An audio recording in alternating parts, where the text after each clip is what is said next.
and on behalf of the Federal Republic of Nigeria had welcomed you, and you remain most welcome.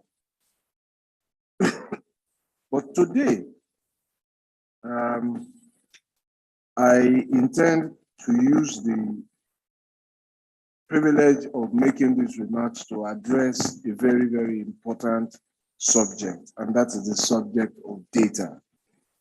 And I will try and do it in as few minutes as possible. And the first point I wish to make is to acknowledge the critical role that data plays in development and planning country for an event or for any purpose. If you have data, you are in a good place. Because that can then allow you to make decisions based on precision. It can bring also capacity to events. But I like to say very loudly and very quickly that the use of data must come with certain caveats. And the first is that the data must be reliable. It must be collected or gathered from verifiable sources, and its integrity must be unimpeachable. Data can be dangerous in the hands of the unskilled, or if its source is not reliable. The only thing I can liken unreliable data to is like putting the nuclear codes in the hands of an unstable person.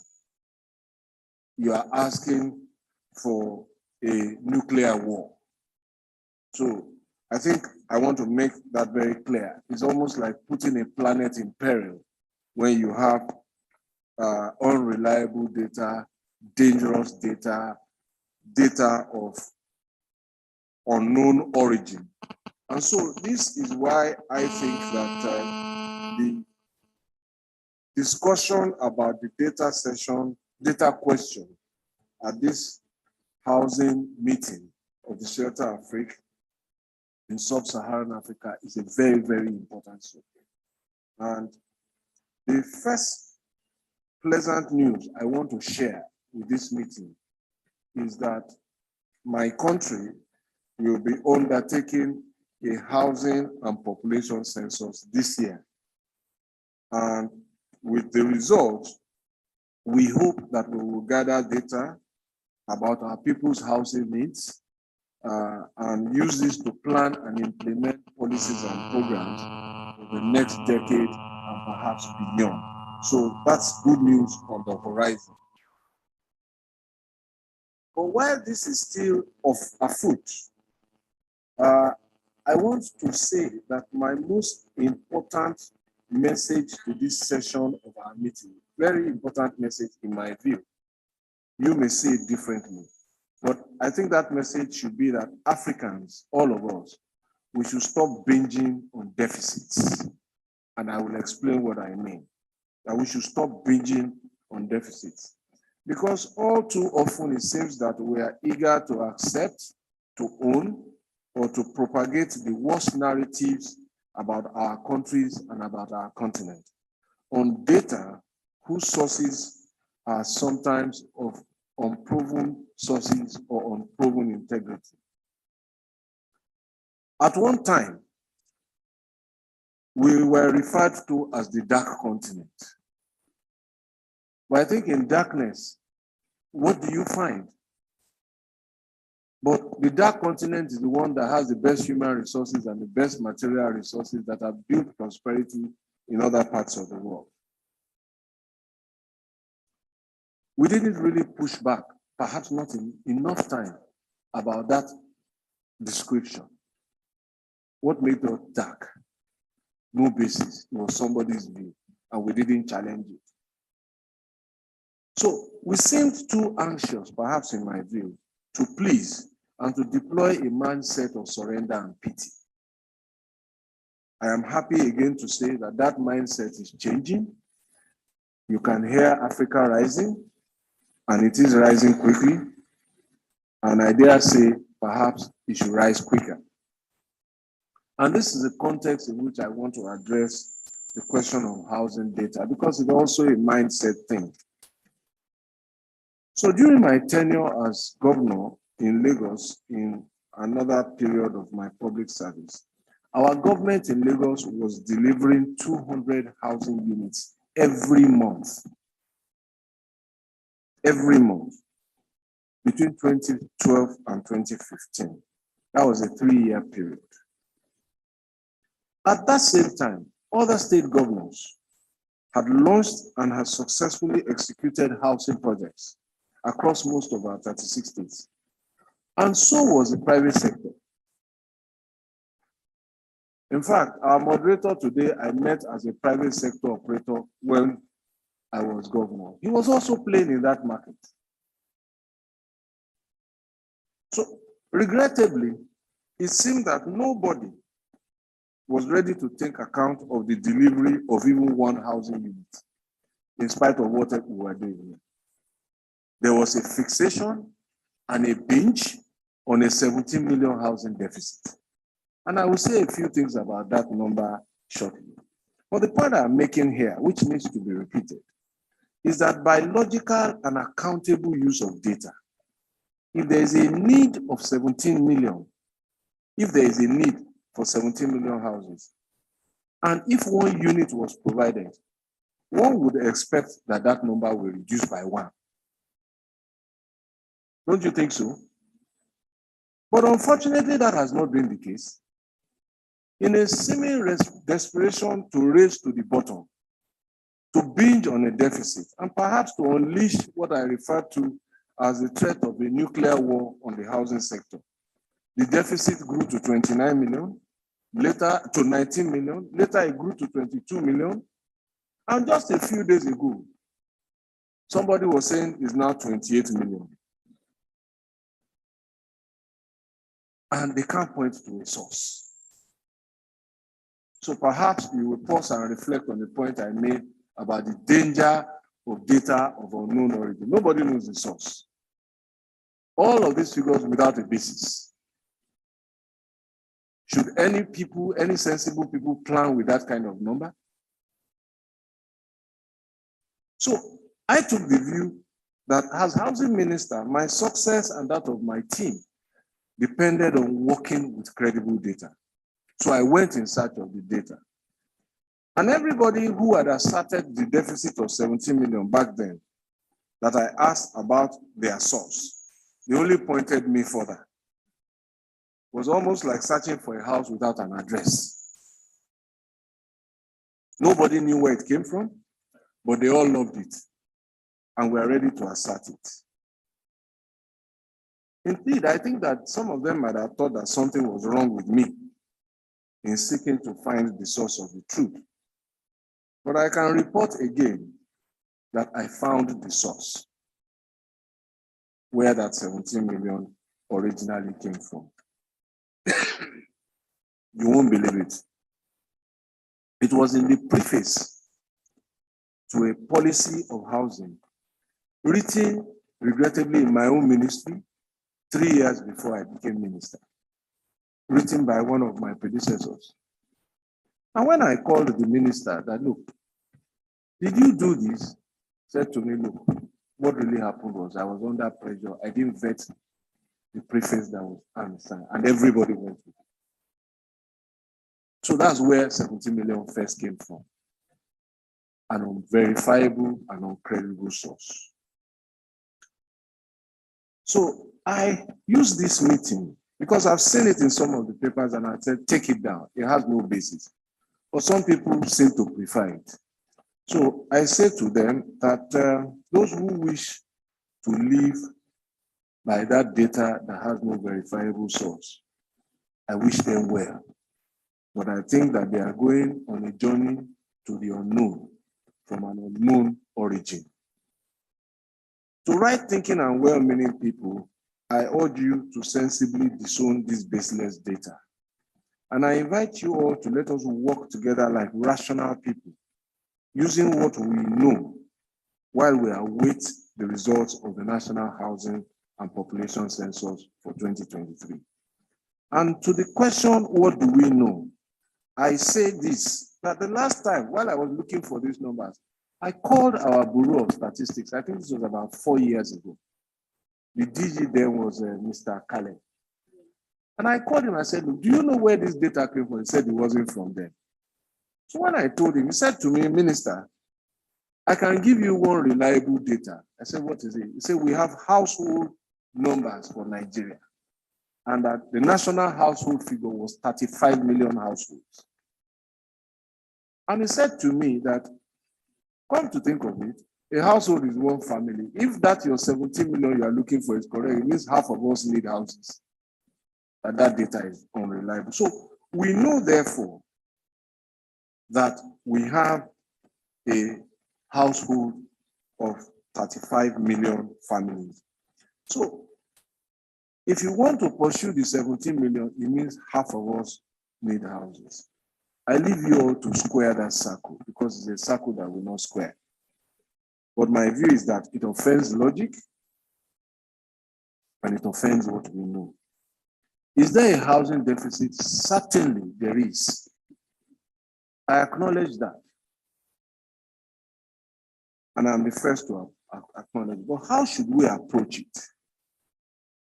My view is that we should use first what is proven. One of the things that has been proven, undebatable, on the global stage, is that the world has come to accept that perhaps in the last 50 years, more than any time in human civilization, people are moving from the rural areas to the urban centers. It is a phenomenon that is now called rapid urbanization. So we know that. We also know, those who have some basic rudimentary economic knowledge, that when there is an increased demand for a product, for a service, or a commodity, and the supply is not commensurate, there will be a scarcity and the price will go up. So using the verifiable principles, my view is that the problem of housing without data is an urban problem. And if you think of it deeply, you will see that there are empty houses in the rural areas. People have given up houses in the rural areas, and they are coming to cities to come and struggle for space. So without data, my approach as minister has been to try to first concentrate our resources in the urban centers. But even in the urban centers, I have found, and I have traveled every state of this country, I see empty houses. Even in the urban centers. In this city, if you go around, you'll find empty houses. So the approach again, I think, is that as we look at housing, I have made this argument and I'll repeat it here, we must look at housing not only from the ownership side, but also from renter. There is a big problem on the rental side of housing. And not everybody can jump from zero to ownership. Some need to spend some time on the ladder of rental. So again, I therefore think that we should be looking at what is the cause of empty housing. Is it, as I was telling my colleagues yesterday, that in some parts of this country, people are asked to pay 2 years rent in advance from salaries they collect monthly in arrears? And how do we unlock that? So that, can we tie income to rental payment in order to relieve that pressure? So I will close now by saying that my thoughts are not perfect. They may not provide all the answers, but they represent my convictions about how to approach data use in solving our problems. I hope that our team of experts will move the conversation significantly forward as I believe that we cannot afford to be less than most diligent in the execution of the 2023 National Housing and Population Census. If we conduct that exercise properly, as I am sure we will, it will tell us many things. Thank you for listening.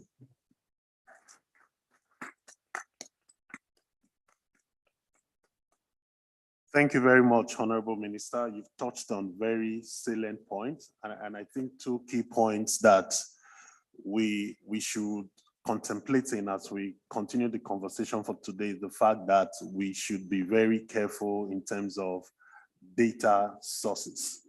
And also, the Honorable Minister has also mentioned something that is very, very key. And if you look across the continent, it's something that we haven't really looked at, which is rental housing. Rental housing requires a lot of private capital, and I'm hoping this is where Shelter Afrique would also begin to think and play a role. And we need to get the data to be able to dimension how big that rental housing market is. So moving on, we'll take an opening remarks from the Shelter Afrique Borough Chairperson, Honorable Daniel Gawe, MP, Minister for National Housing and Social Amenities, Republic of Zimbabwe. Thank you very much and good morning, everybody. Just to make a minor correction, I am the chairman of the Beru, not the board chairman. Let's make that correction. The board chairman is right here. Okay, the board. Okay. Thank you very much. Let me start by thanking the Honorable Minister for his remarks, focusing on the need to collect data and collect data responsibly so that we know what is happening in terms of housing delivery. If it's a backlog, is it a well-documented backlog, and how best can we mitigate against the increase? Because backlogs are like moving targets. Today it's at 17 million. Tomorrow it will be at 15 million, it will be at 18 million, regardless of the number of houses that are delivered. But honorable ministers, colleagues, I want to speak from a Shelter Afrique perspective and look at the key deliverables that we were expected to focus on as an organization. The first key delivery is availability of affordable finance for housing delivery across Africa. Maybe the managing director and the chairman will give us more details into what we have done to date, how much, maybe for the past 3 years or the past year, how many loans have we processed for affordable housing to governments, to private companies that have applied for loans. For governments, I'm referring to the sovereign loan, which was a pilot project that we came up with in Cameroon.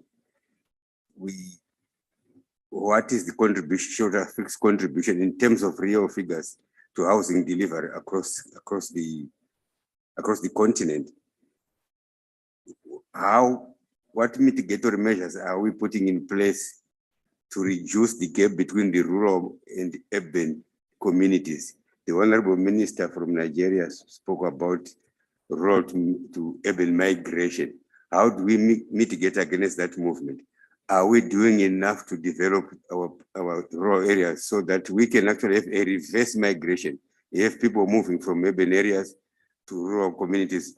Are we providing that which is attracting people from rural areas to urban areas? I am talking about the first line services. Are we providing clean water?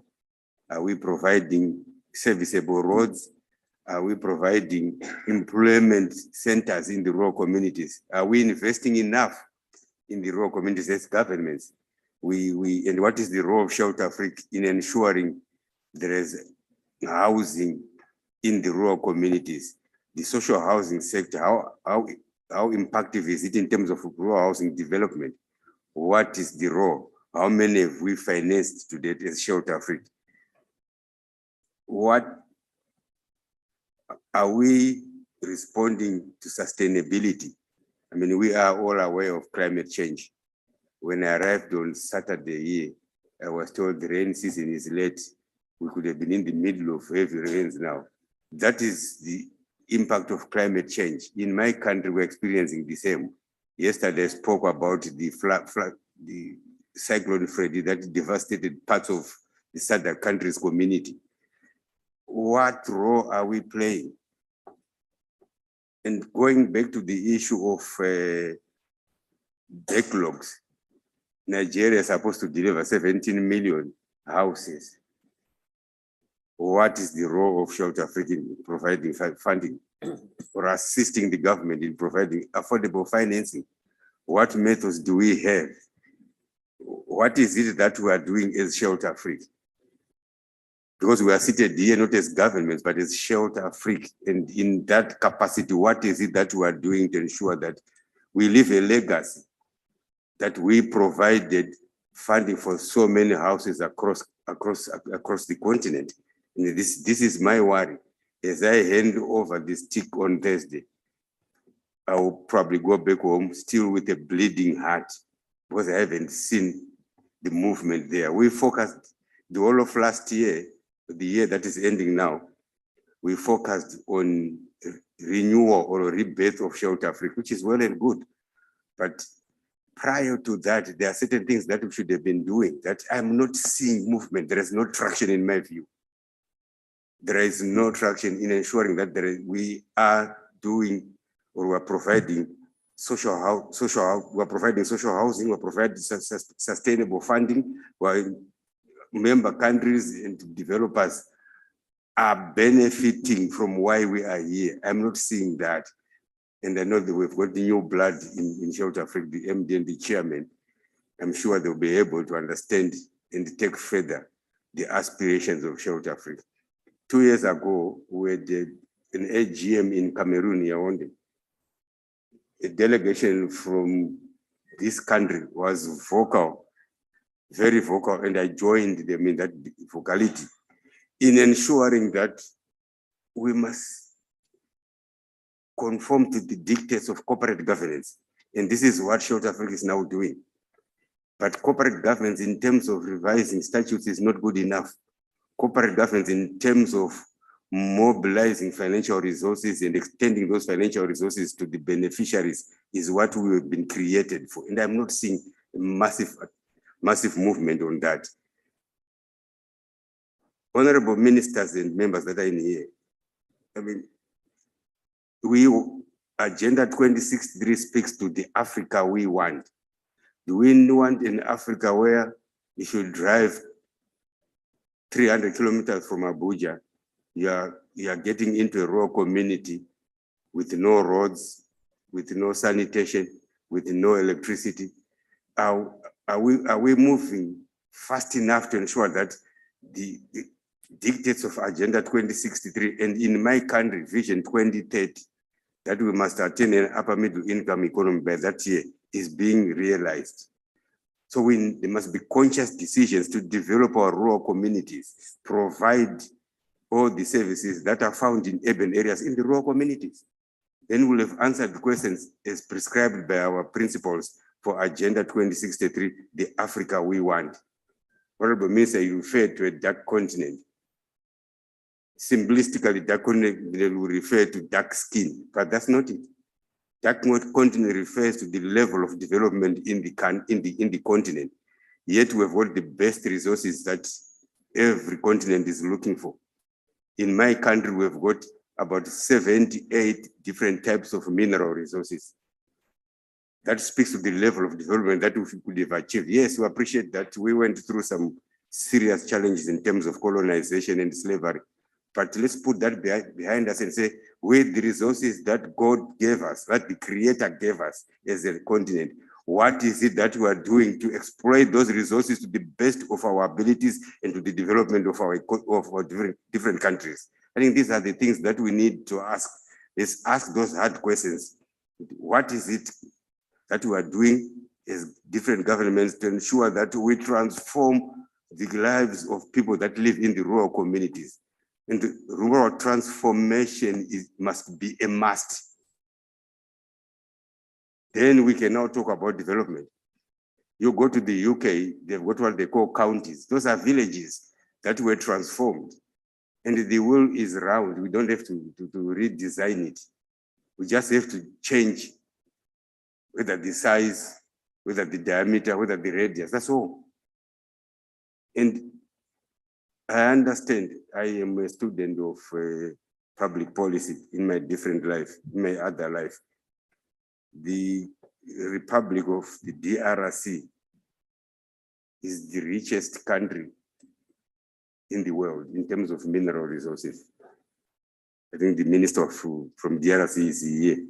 In terms of the mineral resources, it's the richest country in the world.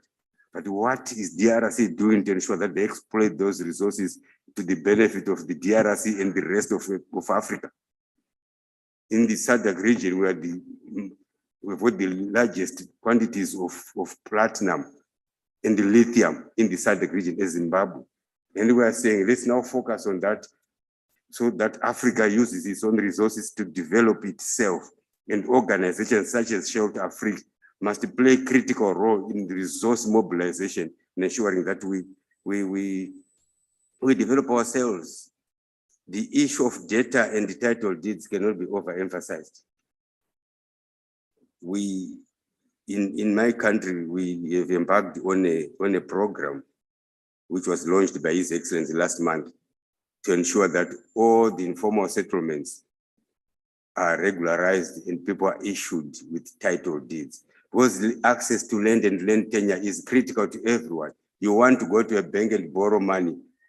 You have got a beautiful house that you have built on a plot without papers, without title deeds.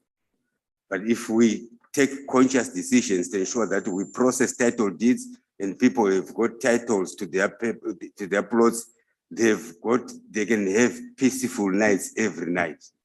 So it's important that we process title deeds throughout Africa. And the experiences we have in Zimbabwe are not confined to Zimbabwe alone. I think they affect all African countries. That we've got a huge segment of our developments where beautiful houses have been built, but they are built on either on state land or on land without title. So the need to process title deeds is very critical. There are two critical issues also that we need to look at and convince various economic actors the impact of the housing sector to economic development. Do people understand the role that the housing sector contributes towards economic development? At home, I refer to a DOE family or a DOE community. To build, to construct, or to erect a DOE, you will need to speak to about 5 or 7 companies. You will need to talk to the company that manufactures the DOE itself. You will need to talk to a company that manufactures the lock. You will need to talk to the company that manufactures paint. You need the cement supplier. You need to speak to the company that manufactures the door frame. Those are already 5 companies speaking to the construction of a house, focusing on one single door. Now a house with 5 doors and they're building 5,000 houses. How many doors are, say 1,000 houses for ease of calculation. 5,000 doors. Look at the amount of employment creation that will have created. And Africa is affected by lack of employment. Yet we can turn around our fortunes and in terms of providing houses and create a lot of employment, not only for the general labor force, but even for the downstream industries. You trigger employment downstream and you trigger employment upstream. And these are some of the things from a simplistic perspective that I think we need to come up with, and our economists can sit down with the built environment experts, the architects and the engineers, quantity surveyors, and many others, and come up with the documents in the various countries on the impact of or the role played by the housing sector in economic development. I think we are around 15–20% in terms of our contribution to the GDP. But because people have got a simplified understanding of the construction industry, we are often ignored. Yes, let's focus on agriculture because everybody needs bread, everybody needs food. But what are the roles played by other sectors, like the housing sector? What are the employment contribution levels? What are the wealth contribution levels coming from that sector? I think these are some of the things that we need to look at. Let me conclude by referring to the need to use new technology in housing delivery. Lagos was delivering 200 houses per month. Lagos could have been delivering 200,000 houses per month if they'd adopted new technologies that have been used to develop countries like Dubai. Dubai is less than my age, probably half my age. I will not tell you what my age is, but I'm certainly older than Dubai. But look at the level of infrastructure and development that is in Dubai. It was because of employing new technologies for delivery, for infrastructure delivery, for housing delivery. And that's what we need to do. And some of the benefits from there is efficiency in delivery. I'm told by our experts that if you use new technologies now in housing delivery, you cut the construction period by almost 50%, and you cut the construction cost by almost 50%. So if we employ those, we'll be able to deal with these issues of shortages or backlogs and shortages of housing as we move forward. Thank you. Thank you very much, Honorable. I know I was becoming emotional because this is where I come from. I Thank spent you very 30 years much. of my life building houses. I understand this. Even in Thank the you very middle of much, the night. Honorable Thank you. Minister. Well appreciated. Please, a round of applause for the Honorable Minister.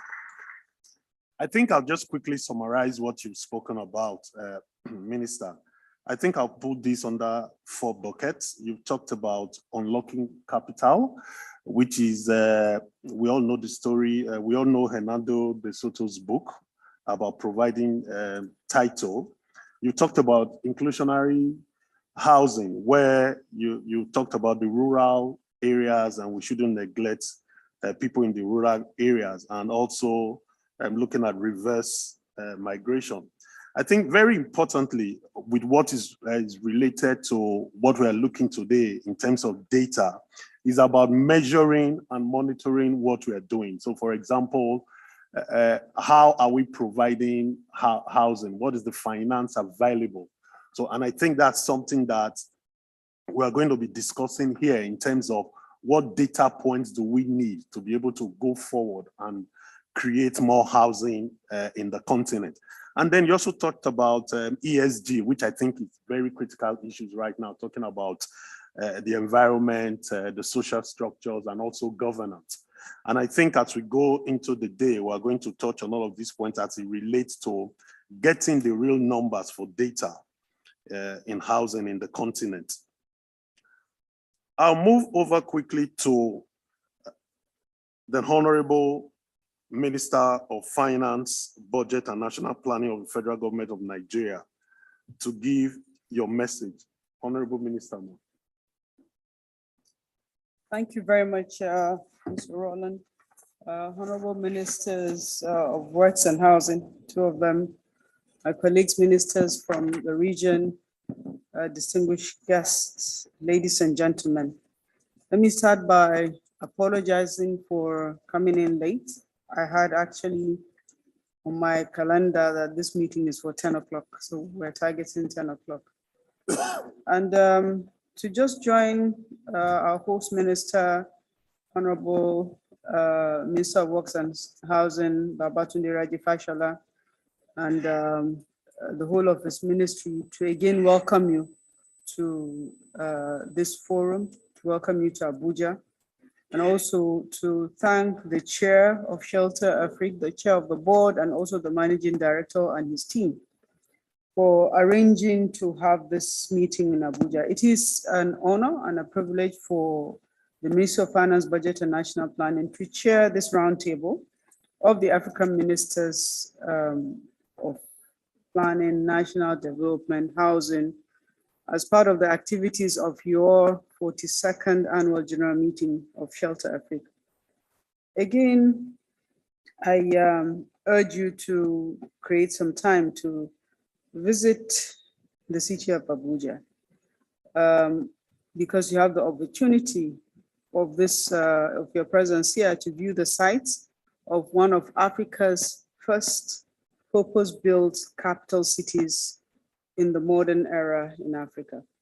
Again, as defined by the Universal Declaration of Human Rights, the right to adequate housing or shelter is a human right, but one of which most countries struggle to meet as rapid urbanization and the influx of people from rural areas to urban areas seeking jobs and a better life for themselves and their families outpace the building of new houses. Of course, there are exceptions. If you go around the city of Abuja, you find these large houses that are not occupied, but that is because that is not the type of houses that the generality of people are looking for or able to afford to either buy or even rent. In addition, the currently constrained fiscal situation in most of our countries as an outcome of the COVID-19 pandemic and the continued war in Ukraine, and also the limitations that we're facing on issues regarding monetary policy as well as fiscal policy, means that many countries are spending much less than planned to ensure that our citizens have decent and affordable houses and or roofs over their heads. But this in itself, being a challenge, is also an opportunity for businesses, for the private sector to move into the space to build housing for ownership as well as for rental. It's also for this reason that our company, Shelter Afrique, is designed to mobilize resources to support urban development and the development of housing and commercial real estate across the African continent. This is an extremely important role that Shelter Afrique is carrying. As an important development finance institution operating in the housing sector in Africa, Shelter Afrique is able to utilize its expertise to raise long-term capital to support efforts to close the large housing deficit in the continent with a view to supporting our growing populations and also to catalyze the expansion of business activities in our major cities. As part of its capital raising efforts, the adoption of innovative financing strategies to overcome foreign currency exposure and in support of deepening domestic capital markets in Africa, Shelter Afrique recently made an entry into the Nigerian capital market. The debut, which was for 46 billion naira, equivalent to 110.7 million US dollars, in its Series 1 fixed rate senior unsecured bond issue in the Nigerian capital market, was oversubscribed by 60.7%. That tells you of the opportunity in this space. The order book peaked at 64.3 billion, equivalent to 154.6 million US dollars. The diversity of the institutional investors that showed up in this offering, including banks, insurance companies, pension funds, participated in the issuance. And this is a strong testament to the confidence placed in Shelter Afrique and its vision, and also the strong management team that is driving to attain this vision. As Shelter Afrique and its member country shareholders, including Nigeria, prioritize affordable and decent housing and urban development, our interventions must be grounded in actual facts and figures. As we raise more capital and additional institutional shareholders are welcome into the fold, I hope I speak for all of us. We must not make expensive investment decisions based on our best guesses. Therefore, today's roundtable on the data question that is subtitled, "Which are the real numbers? Harmonization of housing market data in Sub-Saharan Africa." This theme couldn't have come at a better time. In our fast-paced, data-intensive world in which big data and artificial intelligence play an increasing important role in the knowledge generation and decision-making processes, societies which prioritize the production of quality, reliable, and timely statistics will be better placed to reap the benefits of these technologies. And undoubtedly, the case with all the countries represented at this roundtable session, closing the housing deficit is critical to the attainment of our domestic development plans and targets and the global sustainable development goals, in particular goal 11, which seeks to make cities and human settlements inclusive, safe, reliant, as well as sustainable. The federal government of Nigeria, under the able leadership of His Excellency President Muhammad Buhari, has invested considerably in social housing and the enactment of policies to support the development of the real estate in Nigeria. Through the Federal Ministry of Works and Housing, the federal government is implementing several housing projects across the country under the National Housing Program with the support of the state governments who provide land for this housing developments. The Family Homes Fund Limited, which commenced operations in 2018 with initial shareholding by the Ministry of Finance and the Nigerian Sovereign Investment Authority, has in its kitty more than 14,000 homes completed or under construction as of December 2022, with another 9,240 in the pipeline. The National Housing Fund, which entitles all Nigerians above the age of 21 in paid employment to a low-interest government-funded loan, is also another important housing initiative of the government of Nigeria. These laudable initiatives, though critical to providing and demonstrating effects to the subnational governments and unlocking investments in the housing sector, are a drop in the ocean when measured against the housing needs in Nigeria. Government cannot go it alone. When we consider Nigeria's housing needs, there must be partnerships with the private sector.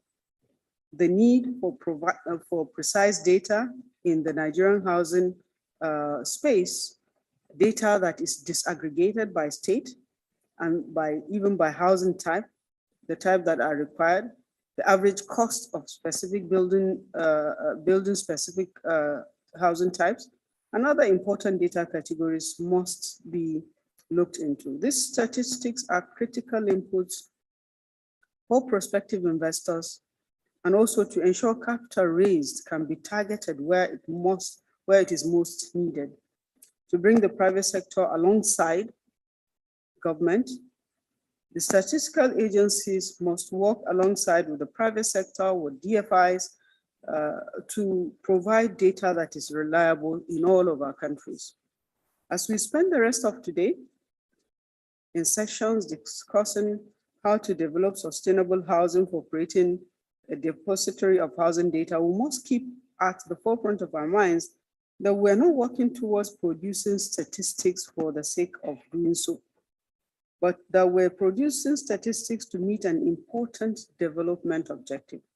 A key constraint which most national statistics agencies represented here today, and the Secretary General of the Federation is here also on this roundtable, is that they don't have enough funds. And he tells me that all the time, and I'm sure ministers also hear the same thing. But I want to enjoin all of us that to view this as an immovable constraint, but to put in our minds that we need to identify creative ways to partner with external stakeholders in the housing and bring them into the housing sector, such as Shelter Africa has done to finance the production of housing data. We must not allow the fiscal constraint to stop us from putting together the critical data that we need.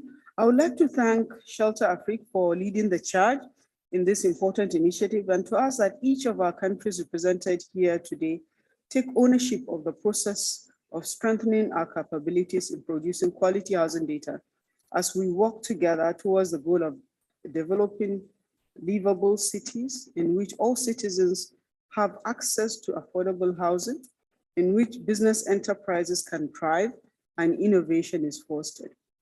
Again, ladies and gentlemen, I look forward to these deliberations as we seek to answer. I was trying to track the number of questions, but I lost track. There are just too many questions that have been raised already. It's more than 4 moderators. The chair of the Bureau added to my list of questions, but if we're able to meet at least some of the questions within this session, then that will be good progress. Thank you. Please, a round of applause for the Honorable Minister. Thank you very much, Madam. You talked about SDGs, about responsible consumption and also responsible production. And it's also very important. You've also touched on the point how it's very important to have these data sources, and touching also on the 46 billion naira that was raised by Shelter Afrique. Again, deploying all of that capital will mean that the capital goes to where it is needed most, and it is with data that will be able to make this happen.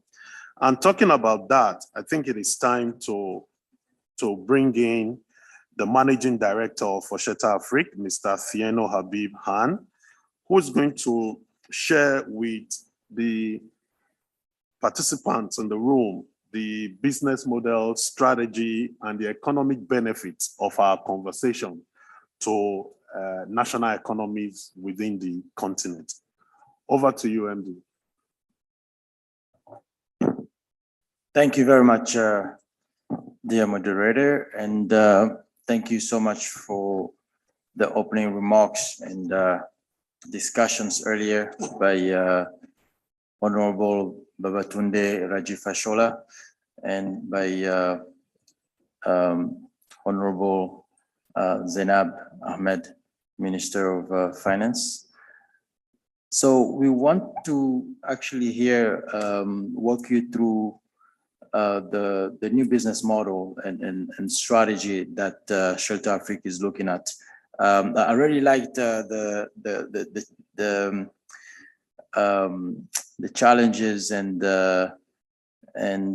issues that Honorable Garwe has also raised earlier in terms of Shelter Afrique playing its role.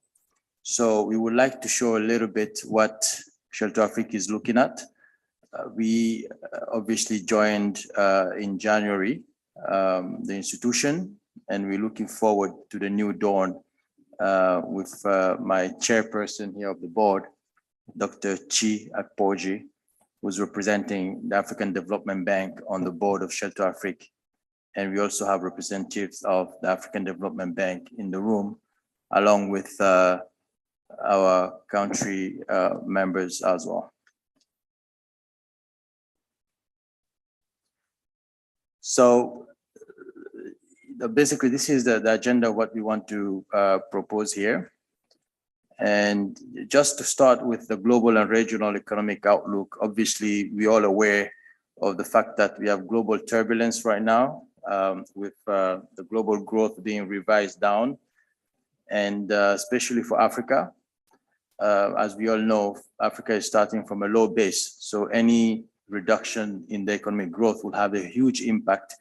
COVID has been on the way, and Russia-Ukraine conflict, all affecting the supply chains and inflation and tighter financial conditions as well. So a lot of uncertainty out there. So how does the future look? Not as bright. We just also came back from the World Bank and IMF spring meetings, and the projections were pretty doomed as well. So we have to think about conservative ways. We have to think about alternative ways to really address all this pressure.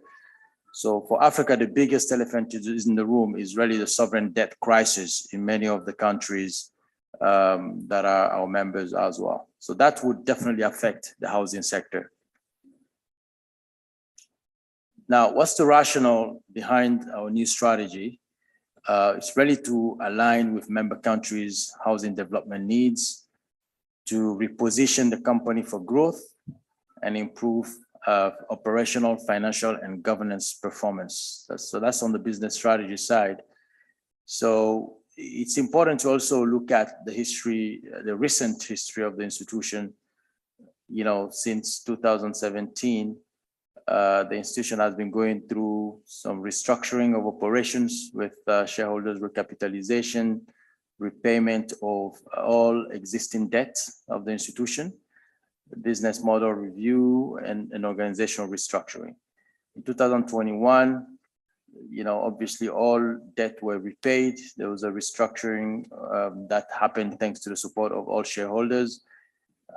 New business restarted last year.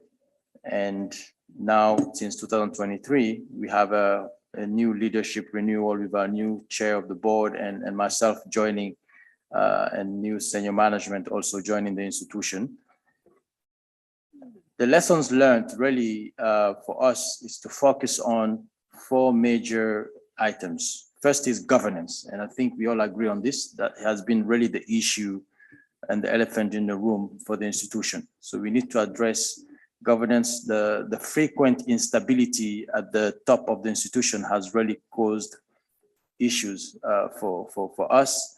So it's very important to get that stability in management, and the legal framework that also needs to be looked at. That's why the statutes are being revised. And on Thursday, the team would be sharing where we stand on that. And then having a new strategy, strategy that would focus on really the growth areas for the institution. And previous strategies developed did not really translate into actionable execution plans. So we need to change that. In the operational side, we had lengthy processes and difficult processes that were not automated. So we're looking to fix that. High cost of funds and high FX risks in the market. And the business model wasn't that clear. So we're really addressing all of that. And on the people side, it was very important now to think about how people are involved in the strategic decision-making process, which we have done this time, including the staff in designing the new strategy for the institution. So these are some of the strengths and weaknesses of the institution that we have identified when we came on board. Obviously, being a multilateral institution with all these countries being shareholders, I think it helps the institution really get that clout and push the agenda of housing. So it's the right platform really to execute. There's some tax benefits, obviously, involved with the agreements with the country host in Kenya in particular. And there's a strong brand recognition. We all know that Shelter Afrique has impacted the housing sector in several ways across the continent. Now, some of the weaknesses, obviously, focusing on a single product is not always helpful. We need to think about, creative ways to do more. And the cost of capital has been really significant for the institution. Capital arrears from member countries has been staggering at somewhere around $280 million. So that doesn't allow the institution to really scale up and leverage that capital to do more. So we need to really focus on that. There's instability at the senior management level. We spoke about that. Some of the weak financial performances in the past. And then definitely the credit rating agencies look at all of that, right, in terms of instability of management. So we need to address that. And the skill sets need to be revamped. So I have been addressing all of these opportunities. Obviously, we have access to all these countries, 44 countries, and still growing. Funding is available in the market from DFIs, but we need to come up with the right products. So there's a great goodwill from member countries to really accompany the institution. The threats, the macro environment is very difficult today, we all know. Growing competition from larger DFIs, also trying to get into the space, but we think that there should be some opportunities for partnership, because Shelter Afrique is really the entry point for the housing sector in Africa. So definitely partnering with other DFIs will be key.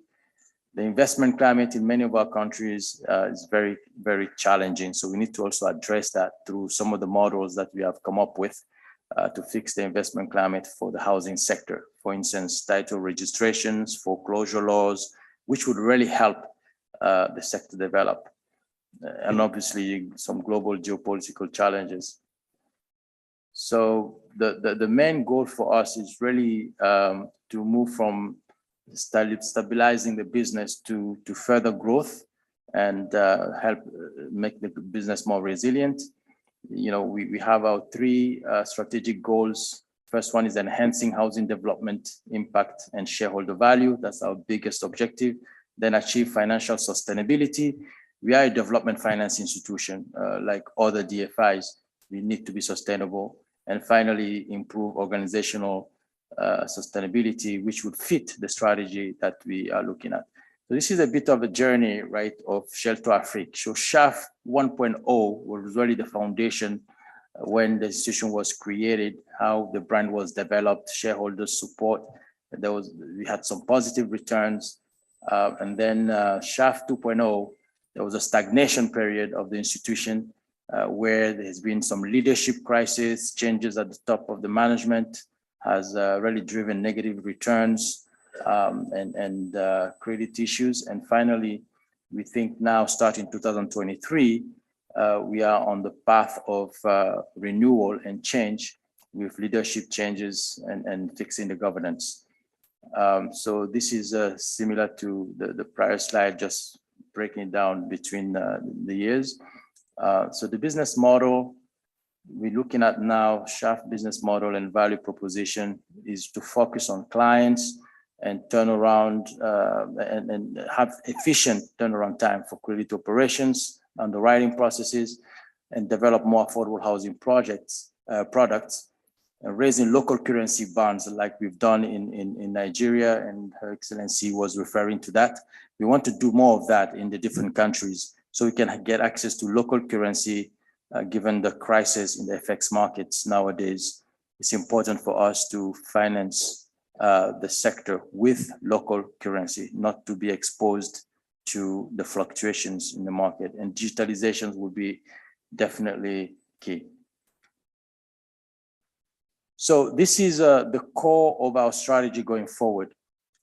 So we have clear pillars where we want to focus. This is how we will deliver our business going forward. We have 4 pillars. The first one is the financial institution group, focusing more on the demand side, where we're providing lines of credit funding to banks and different other financial institutions within the country, for those institutions to on-lend for mortgage financing, even for lending to the SME value chain, in the housing value chain, financing even other developers through financial institutions. So that's the first group, financial institution group. The second pillar is PFG, which is project finance group on the supply side, financing more developers, corporate loans, providing last mile infrastructure for affordable housing, student housing, student accommodations is key, urban regeneration, and also rental housing will fall under that, as the Honorable Minister was talking about earlier. Rental is key. It's not all about ownership. And the third pillar is PPP and sovereign. So we will be working with government entities and government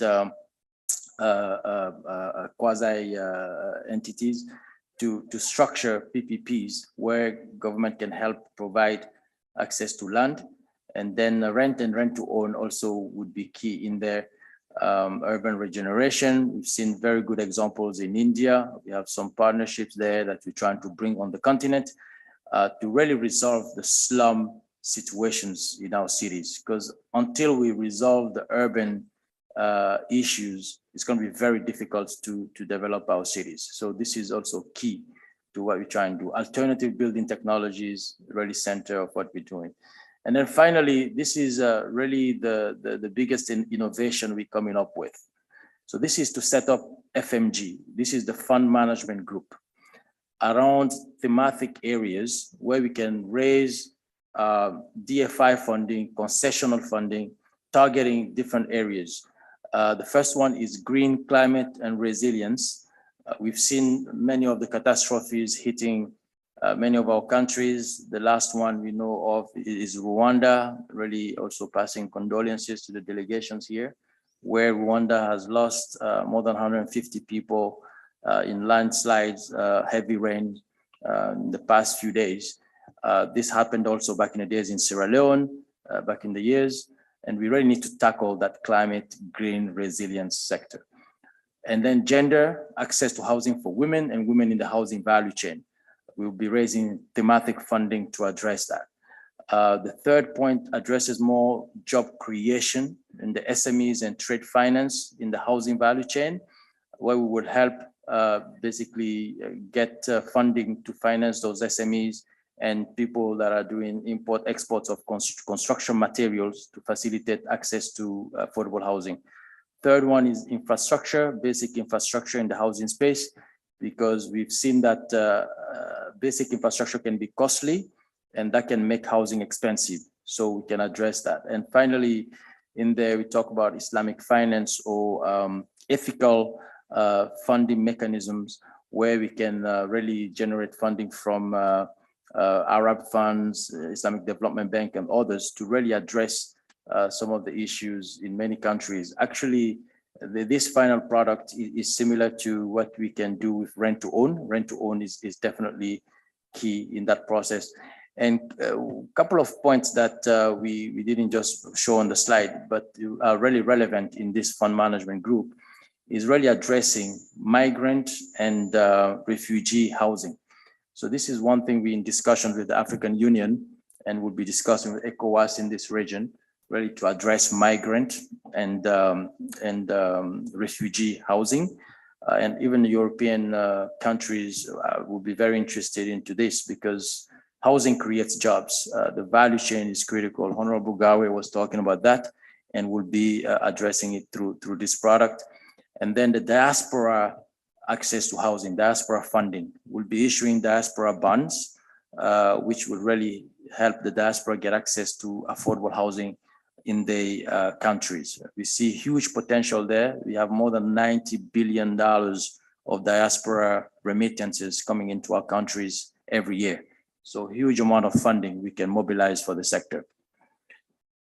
So this is just basically another illustration of our strategy for the fund management group, specifically where we'll be setting up advisory services to help drive the businesses on the financial institution group side, FIG, and then PPP, the public-private partnership, and then the project finance group. So the fund management group for us will be the driver of the strategy going forward. It's off balance sheet. It doesn't have to be on our balance sheet, but we can have dedicated trust funds to drive this business. So our corporate initiatives that we have started working on in the past few months since we've been on board is rebuilding the trust, right? Rebranding the institution. That's key. Without that, our partners and stakeholders won't have the confidence that they need to have in us. And then reviewing our corporate constitutive documents, the statutes, which would be presented on Thursday at the AGM, and the good governance around it, and some focus areas of reforms that are needed to drive the strategy of the institution.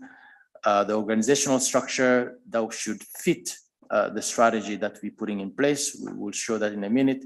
The staffing, making sure we have the proper talent, business process re-engineering with digitization.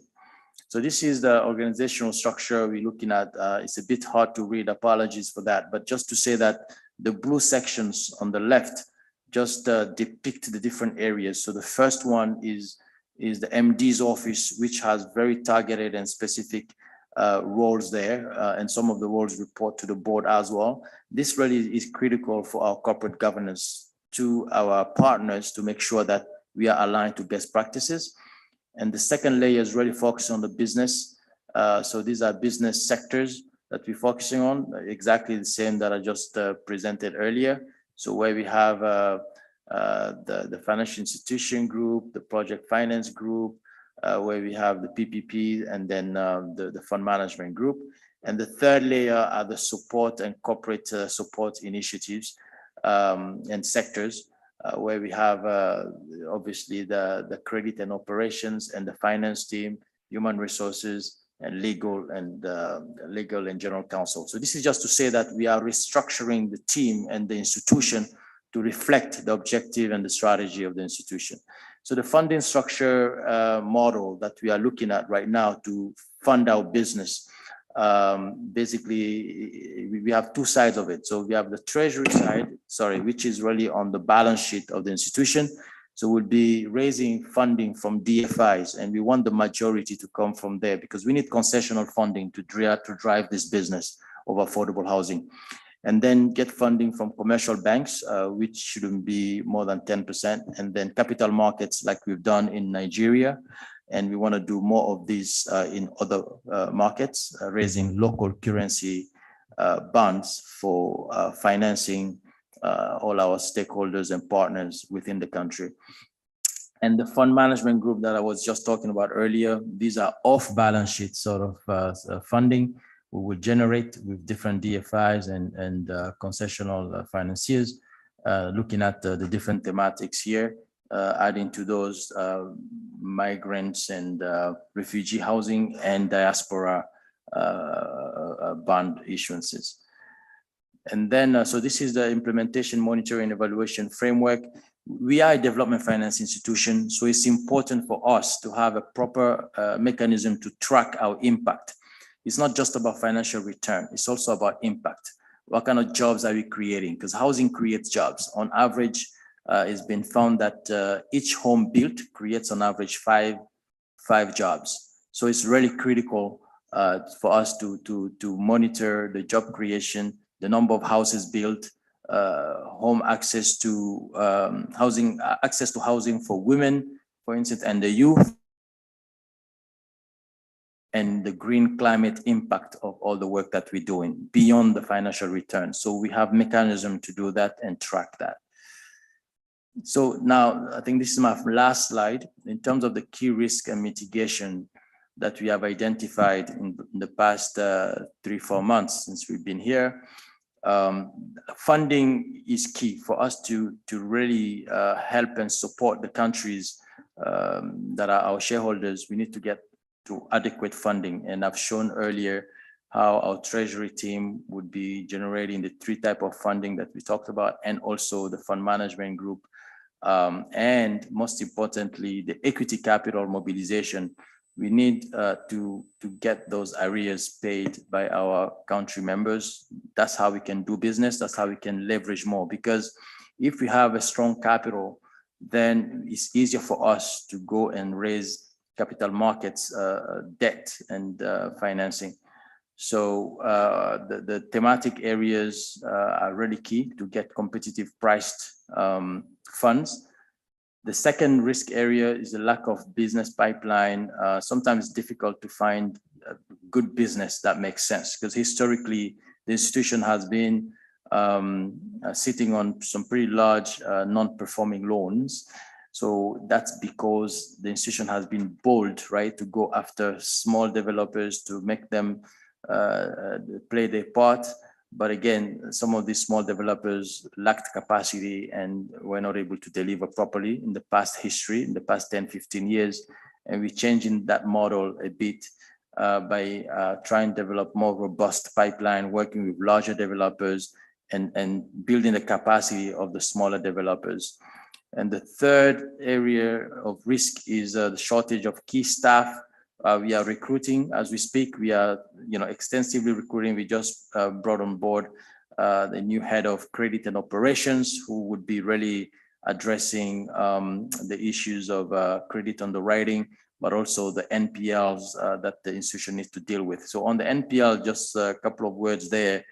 As I said, historically, those NPLs has been pretty large for the institution, but we need to create a bad book to move those NPLs in a separate sort of book so that they can be managed separately, and we can just focus on the future and implement our strategy without being distracted by that legacy book, which again was caused by the history of the institution being really a pioneer in the space and lending to weak credit sort of institutions in the different countries.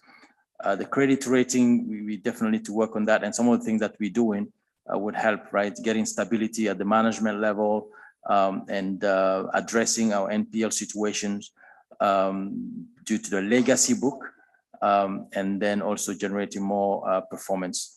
Governance is key to us. So as we mentioned, we have been revising the statutes of the institution. We'll be presenting on Thursday.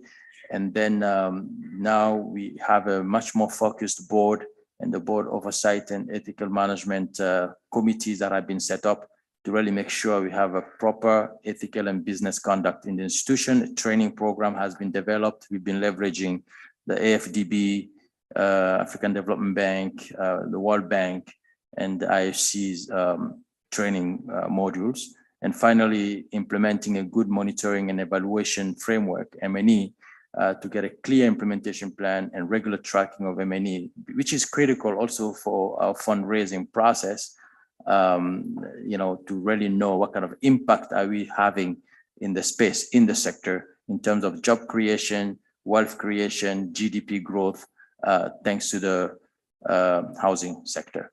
So I think that's my last slide. Thank you very much for your attention. I'll be happy to take more questions. Thank you. Okay, thank you very much. I think because of time, we will keep the questions. I understand that a few people have questions. I think we will keep the questions to towards the end of the program. And I think your last sentence or discussion just very well propels us into the roundtable session in terms of you can't manage what you are unable to measure, right? So we're looking at, and this is delving into the roundtable session. Now, and I want us to be as very honest and transparent as possible, because again, so that at the end of the day, execution becomes something that needs to happen when it comes to data for the continent. And so we're asking, how can ministries responsible for planning and national development through the National Bureau of Statistics or their equivalent agencies support the provision of up-to-date housing for decision-making? So for example, we've talked about social infrastructure this morning, right? Do we know what the demographics are in terms of income? Do we know how many people, what is the size of the mortgage market in each of these countries, right? Who are the people that can afford mortgages? Should we be thinking about a mortgage market, or we should be thinking about a housing microfinance market? And this is what data will enable us to arrive at. And so we're throwing the questions to every participant to say, how can we begin to get this up-to-date data for the housing sector? And again, we're looking at the Ministry of Housing, Planning and National Development, the National Bureau of Statistics. So we would like to solicit thoughts from the honorable ministers and all the participants in the room. Thank you very much. And anyone can start here. Well, I just wanted to say that we have a combination of different groups of people here. There are ministers, but there are also members of Bureau of Statistics of our countries.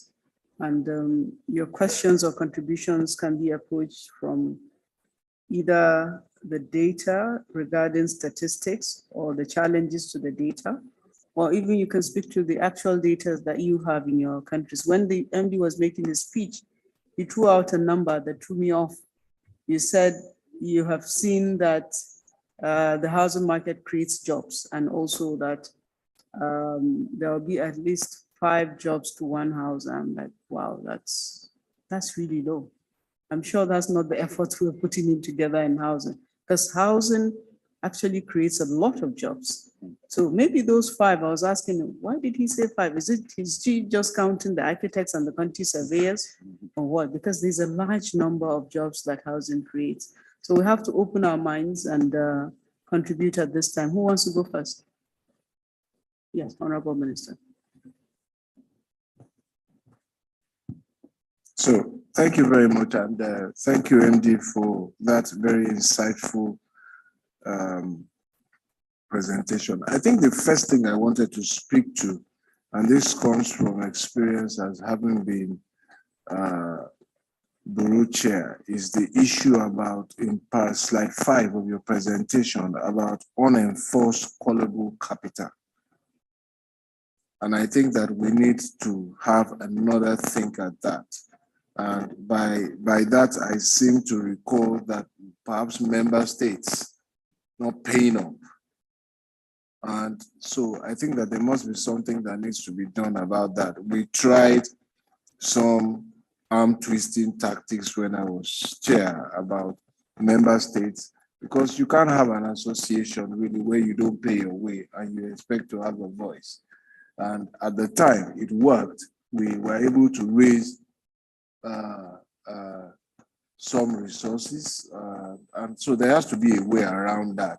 And you can't be part of a company or a group where everybody is paying and you don't pay and you expect to remain.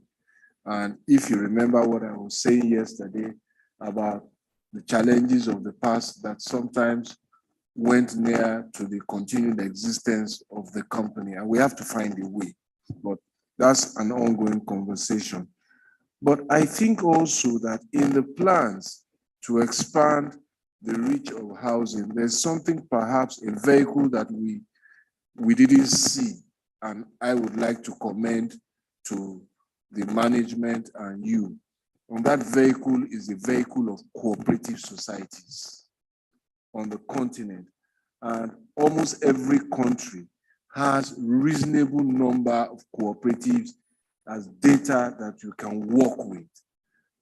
And cooperatives have proven to be very effective in other areas of human endeavor: trade, markets, transport, collective ownership.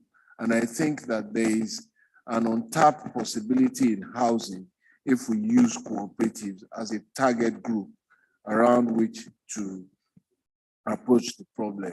And they're measurable because they have members, they have identities, they have numbers. Just so that I fully optimize my speaking opportunity, I see the word social and affordable housing in some of the data, and I hope that we have the same definition and understanding of it, because all too often I see people use these expressions almost as if they were interchangeable. They are not. And I think it is important as a company to perhaps fix ourselves to what we mean when we use this word, so that we all have a common purpose and a common understanding of it. So I see people say mass housing, and I say, have you checked what it means? And they want to use it interchangeably with social housing. They don't mean the same thing. And affordable housing itself is the global concept as I understand it. And that must be the framework around which we must approach it, so that when we're using these terminologies, we have the same understanding. Of course, to the point that my colleague raised about jobs, there's a lot more. Without going into detail, let us just go one step after the house has been built: maintenance. And that is more than the very modest numbers that you have just looked at. Maintenance, and that is about 60% or 70% of the work that is created in the built industry. Design, construction just accounts for only about 35%. Maintenance and operations of buildings is where the juice is. So I just thought I should make those interventions. Thank you very much. Thank you very much, Honorable Minister. Who wants to go next? So let me just remind us that the session 1 is looking at how can ministers responsible for planning and national development through National Bureau of Statistics or equivalent agencies support in the provision of up-to-date housing sector statistics necessary for decision-making. Who is going next? Madam, please.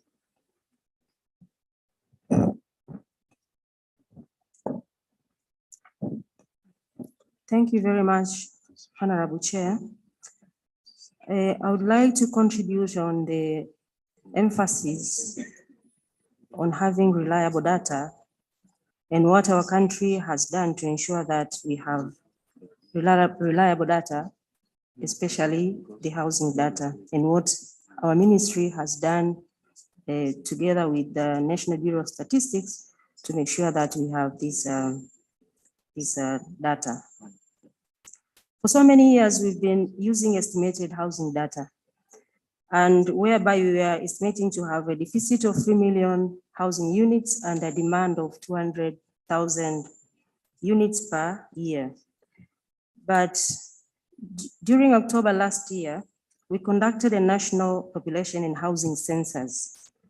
This was the first time that our country conducted a census that covered the part of housing, that included the housing data in this exercise.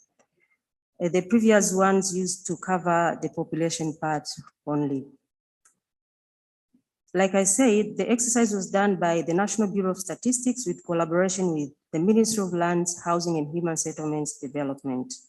And the outcome of the exercise shows that we have a population of 61,741,120, and this has increased by 3.2 from the previous census, with 35% of the population living in urban areas. On the housing side, the result shows that we have 14,348,372 completed housing units and about 739,285 housing units, which are still in different stages of development. And the household size is 4.3. Like I said, before we used to estimate to have a housing demand of 200 housing units per year, but from this census, from the last year's census exercise, we have realized that the actual demand per year is 390,981 units. So we can see that through this exercise, we've come to get the data that is reliable, different from the previous ones, which we normally relied on the estimated data. We are still doing data analysis so as to identify other data, such as the number of rental housing vis-a-vis the private-owned housing units, the number of housing units that are in the urban areas and the rural areas, the housing conditions, and looking into other parameters like the distribution of ownership by gender, etc. All these so as to make them available to different users, so as to help them to make decisions. Thank you very much. Thank you very much, Minister of Housing from Tanzania. May I ask my colleagues to please introduce yourselves before you speak? I'm sorry, I'm not the minister. You're not? Oh, representative of the Minister of Housing of Tanzania. Yes, I'm representing my minister. Okay, okay. So please introduce yourselves, because the card, this is not reading well enough. So go ahead, please.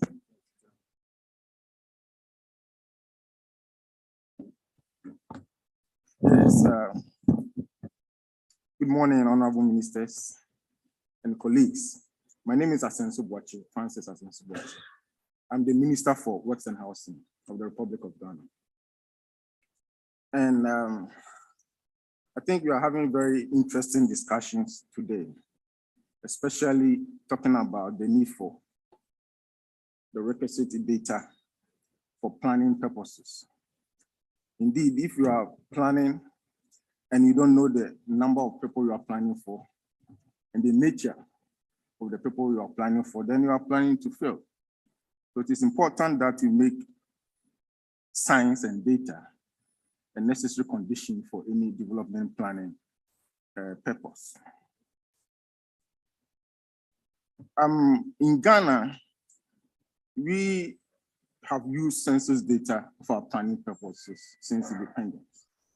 And every 10 years, we conduct population and national household census. The last one that we had was in 2021. And that has provided adequate information for us to be able to understand the current dynamics in the housing sector, for instance. For instance, the last one that we had, we realized that 12% of housing units in Accra, which is the capital city, are empty,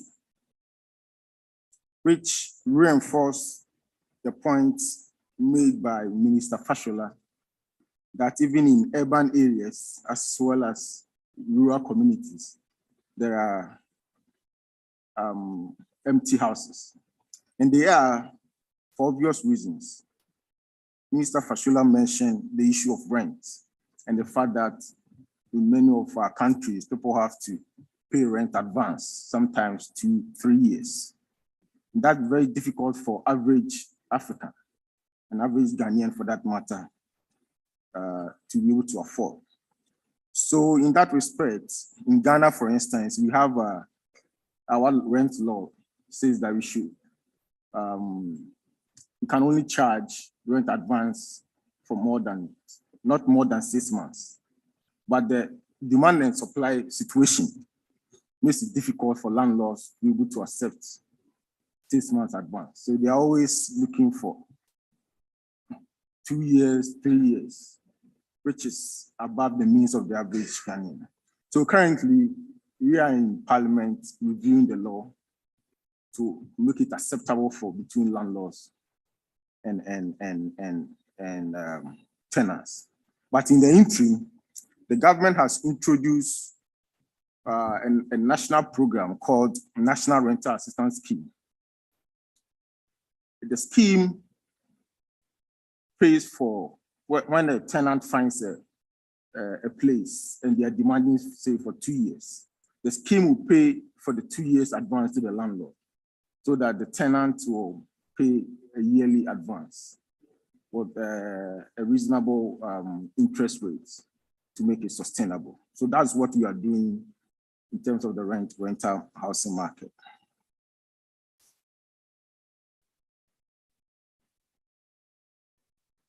But in the other side also is that when you say that 12% of Ghanaians or the households in Accra are empty, what it also means is that many of the houses that are being produced by developers are above the means of the ordinary Ghanaian. So you only have people, rich neighbors from Nigeria, Cote d'Ivoire, Togo, who come on weekends and come and buy some and use them as vacation homes. Or also some rich Ghanaians who use them for other purposes. But the average ones that we are all targeting cannot afford.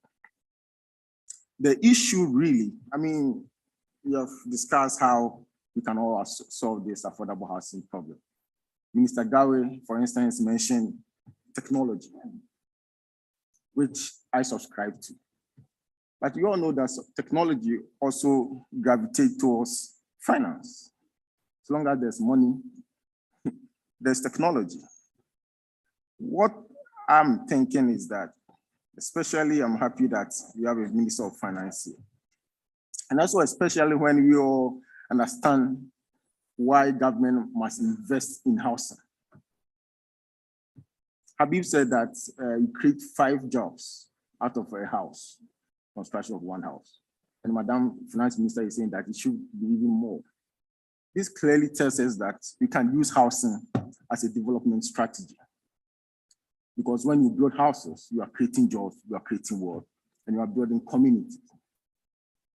And I think that our ministers of finance must help the ministers of housing and all those making decisions in housing to be able to source long-term capital. Because, in fact, if you look at what pertains in Europe and America, average American and average European is able to afford to buy a house because there's long-term capital. That is the bottom line. But our local banks are not able to do that. And I believe that is the reason why Shelter AFRIQUE was established. But 42 years, can we say that Shelter AFRIQUE has achieved its objective? So we must find a way, and we need the assistance of the finance minister to be able to channel resources to the area of securing long-term finance. One that is secured, technology is not an issue. Those with the ideas, those with the new technology will come, as long as they know that there is finance to support that. And on this occasion, I'm calling on all finance ministers to look at housing critically as a development strategy for African economies. Thank you. Thank you very much, Minister of Budget and Planning, Ghana, for those insightful contributions and the major point you're underscoring. And I'm glad you're from the planning ministry anyway, because you do the budget. Oh, you're from the housing, okay. Well, I don't know whether my colleague will disown me, but I must say that the Ministry of Works and Housing has the highest budgets in the Nigerian federal government budget. So, second only to security, but it hasn't always been like that. It's condition that caused that to happen. But so who wants to go next? Yes, please. Please, can you please introduce yourself? Thank you.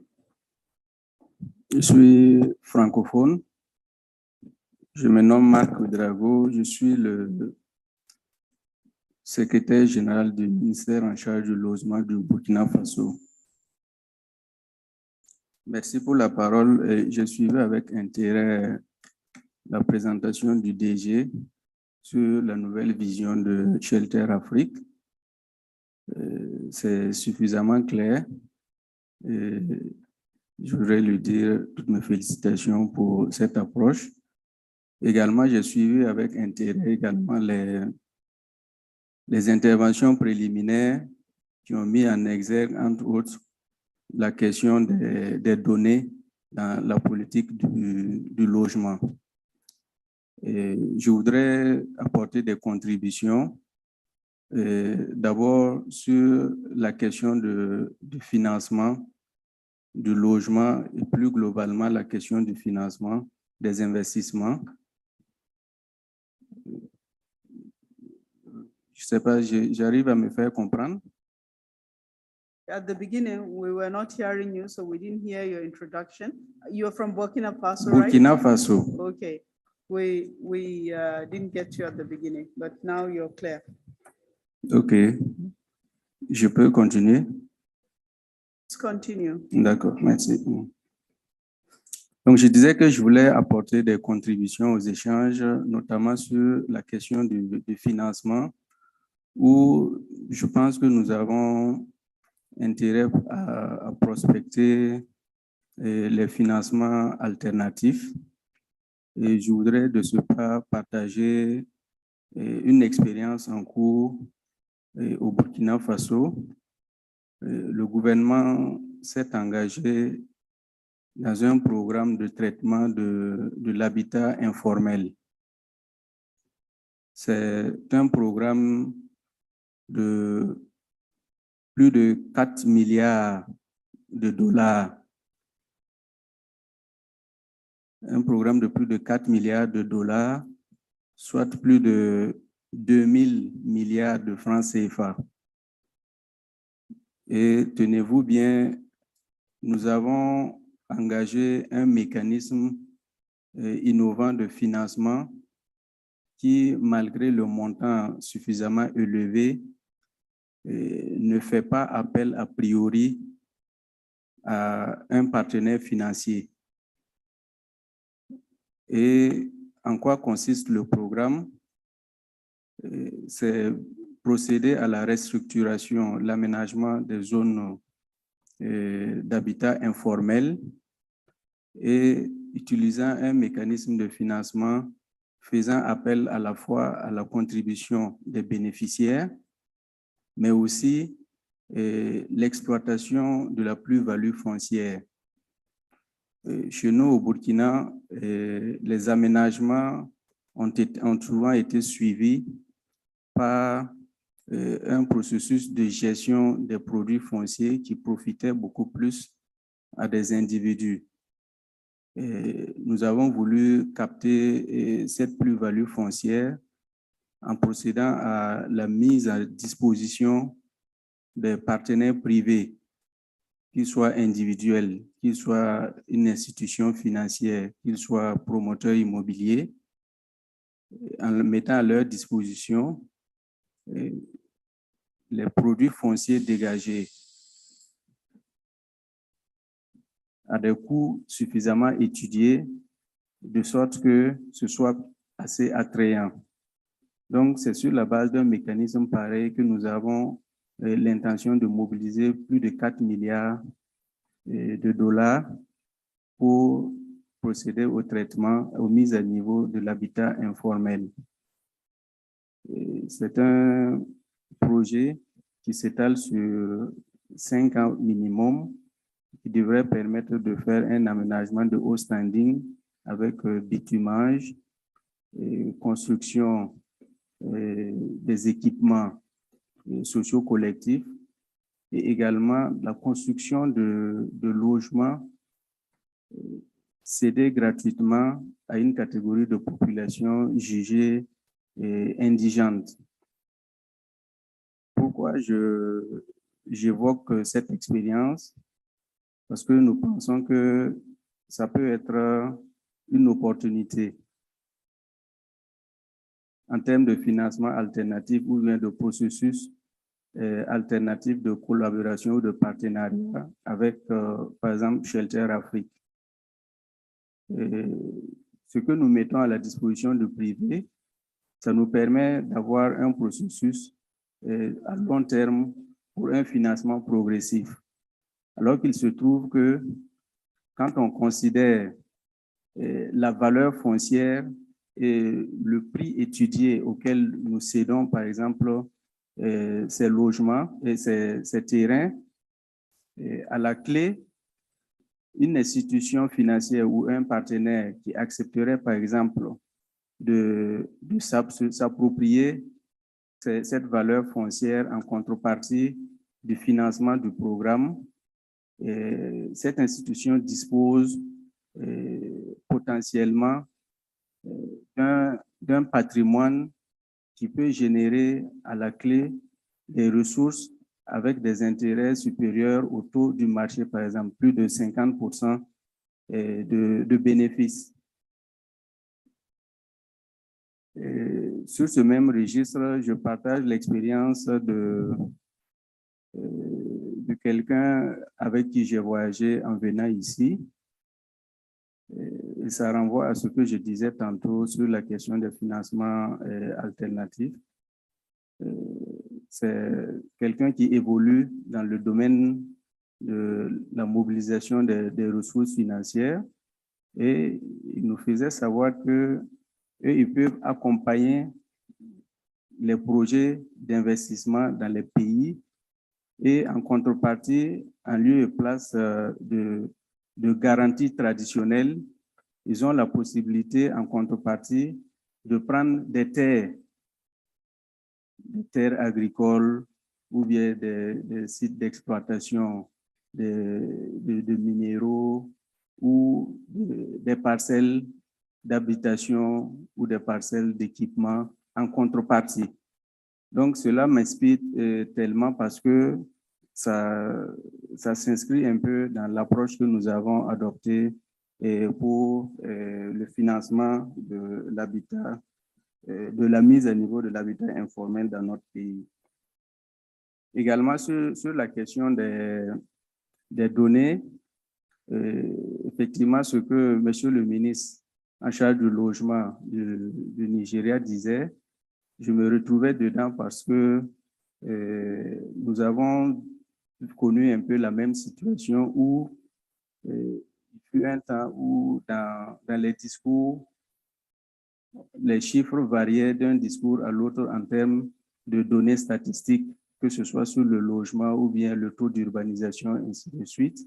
et pour pallier à cette insuffisance, parce que conscient que toute décision est fondée sur la bonne information, nous avons procédé à la mise en place de l'Observatoire urbain national, qui est une plateforme d'information statistique basée sur des indicateurs fiables définis de manière consensuelle et qui permet de disposer des informations en temps réel pour la bonne décision. Et ce processus est presque finalisé. Et sur le cas spécifique du logement, nous avons voulu engager un programme national de construction où, au début, on nous avançait des chiffres d'un besoin de 17 000 unités par an. Et pour s'en assurer, nous avons lancé une opération de souscription. Cette opération de souscription a permis de dégager des chiffres d'un besoin de plus de 200 000 unités sur 5 ans. Et quand on fait le rapport, on se rend compte qu'au lieu des 17 000 annuels, on était plutôt à 40 000 comme besoin en unité de logement annuel. Mais pour aller plus loin, pour affiner notre processus, nous avons pensé que la politique de logement a besoin de s'appuyer sur des données fiables en temps réel. Et pour ce faire, ce qui est projeté dans le cadre de la politique et la stratégie du logement, c'est la mise en place des registres communaux du logement. Les registres communaux du logement, c'est un mécanisme qui doit permettre que les citoyens viennent s'enregistrer au quotidien et de manière spontanée auprès de leur collectivité en termes de besoins en logement. Et le ministère en charge du logement se charge de la centralisation de ces données et de leur traitement, ce qui permet de disposer de statistiques fiables. Je voudrais terminer sur une anecdote. Chez nous, on avait l'habitude d'organiser chaque année des festivités tournantes pour la fête nationale de notre pays. Et quand c'est arrivé autour d'une région où nous avons une communauté d'éleveurs, il était question qu'on construise ce qu'on appelle la cité de l'indépendance ou bien la cité des forces vives. Et il était question également que les conditions pour disposer d'un terrain pour construire son logement, il fallait disposer d'une garantie bancaire ou d'un compte bancaire, faire preuve de sa capacité financière. Donc, plusieurs de cette communauté se sont présentés et ils ont fait savoir qu'en réalité, ce qu'on leur demande comme garantie ou caution bancaire, et ils ne l'ont pas. Mais si on leur dit de construire plus d'une unité de logement, ils sont capables de le faire en un rien de temps parce qu'ils ont du bétail. Donc, j'ai voulu partager cela pour que les gens comprennent qu'il y a nécessité d'aller au-delà des mécanismes traditionnels pour souvent s'adapter aux réalités locales dans nos approches. Voilà, je vous remercie. Thank you very much. Representative from Burkina Faso. So colleagues, you have noticed that this session is supposed to have session 1, 2, and 3, but it would seem as if, as we have been discussing, we have gone into the 3 sessions all at the same time, which is interesting and fine because we started late and we're also short. But I want to bring the meeting back into the issue of statistics. And to do this, I'm inviting the Statistician General of the Federation of Nigeria to speak to us about some of the statistics that we have on the housing sector. Thank you. Thank you, the Honorable Minister. Let me first thank the Honorable Minister of Housing, Honorable Minister Laji Fashola, for not attributing the 17 million housing deficit to MBS. because in Nigeria, all kind of data are attributed to the National Bureau of Statistics, especially when it is tending to be negative on the part of government. And I want to say that for us at MBS, we are always stand to be neutral and independent. But what the public want to see is to be hearing about negative data about government. So for us, if the data is saying positive things about what government is doing, we will report it as such.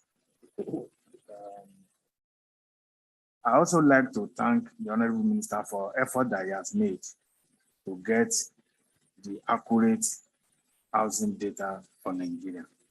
I remember he set up an interministerial committee to work and see how we can have comprehensive data on housing sector for the country. The committee worked assiduously to the point of getting the methodology and selecting about 17 states where the data will be collected as phase one.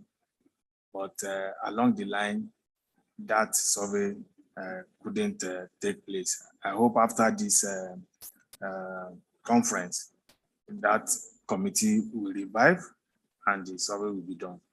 I would also like to thank the Honorable Minister of Finance for the support that the National Bureau of Statistics have been getting in recent times.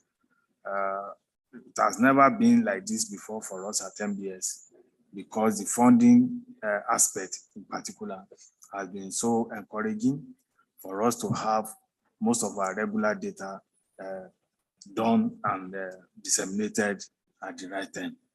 Having said that, I would like us, I want to come back to the issue of data in terms of how planning ministry can support provision of up-to-date data on housing sector.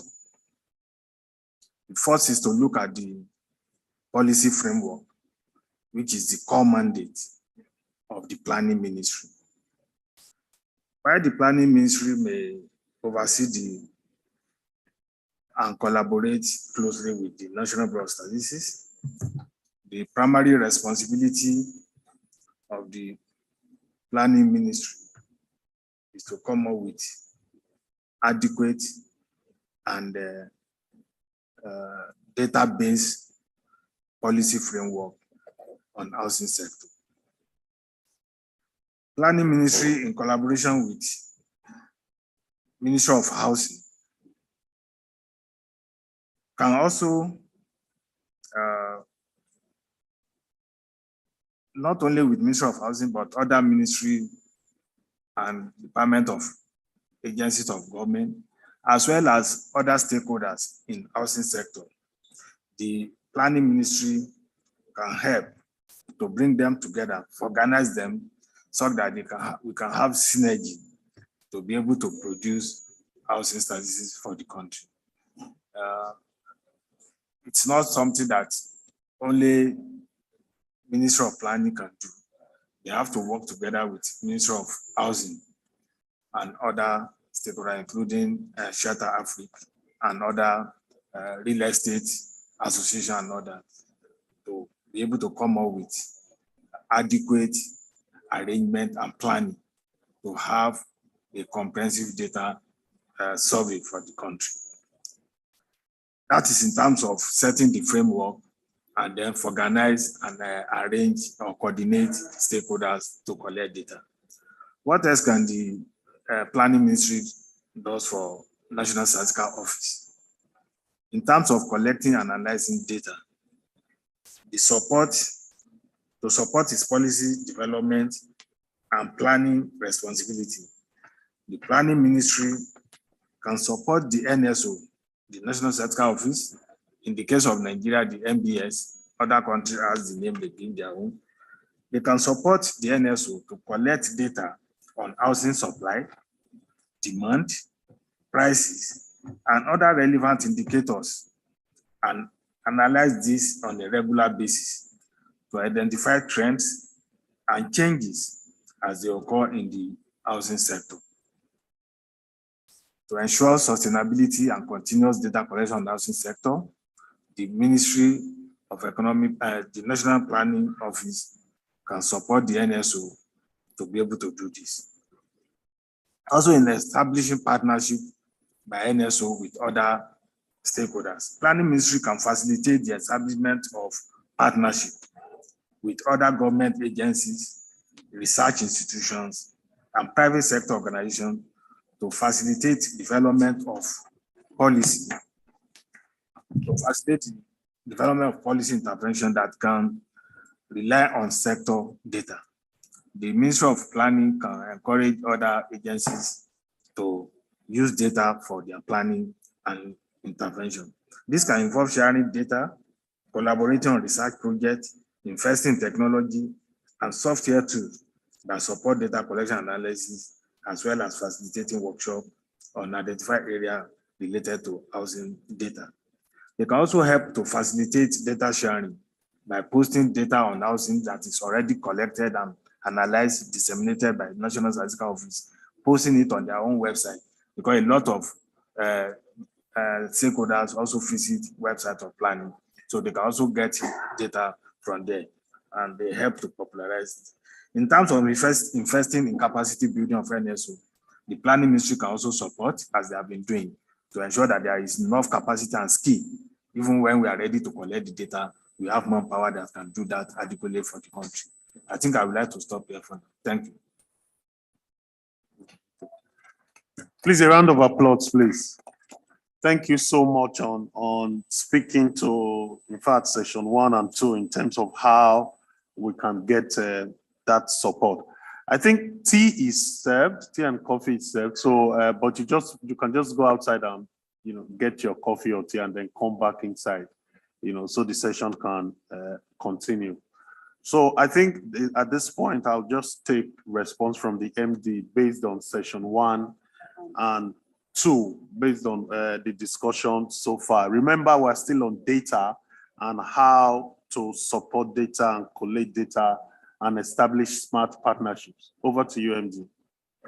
Well, thank you so much for the opportunity to react quickly. Just on the first point raised by Excellency Zainab Ahmed, on the number of jobs created, you are absolutely right. 5 jobs per home is a very conservative number. And again, in the data collection and data analysis process, right, people tend to be more conservative, especially on the international community standpoint. This is the data that we got from the World Bank and other institutions. In South Africa, for instance, have something like 7 jobs, others talk about 10 jobs, but these are actually direct jobs. We're not talking about indirect jobs, right? You have the whole value chain. The multiplier effect is huge, right? I mean, you look at developed countries in the United States of America or Europe, housing is the driver of the economy. When the housing sector is not feeling well, the economy, that announces a recession, okay? When the housing is actually doing well, that basically explains, that kind of projects the economy coming out of recession. So housing indicators are leading indicators of the economy in all markets. So I don't think Africa is any different. So I think data is really key in achieving that. So we're being conservative, again, using those World Bank, IMF, and other institutions' numbers. But again, from an indirect sort of job creation standpoint, and the ripple effect in the rest of the economy, GDP, wealth creation, et cetera, and we all know that housing also creates, achieves at least 8 SDGs, really. I mean, it's been very well documented, right? I mean, health, education, all these sectors are affected by the housing ecosystem. So we all know the importance of housing. And just another comment on Honorable Fashola's discussion on the cooperative societies. Absolutely right. In Kenya, you have those societies they call SACCOs, the savings and cooperatives societies, right? They have, I would say, thousands of them. And these are the institutions that are building homes in Kenya.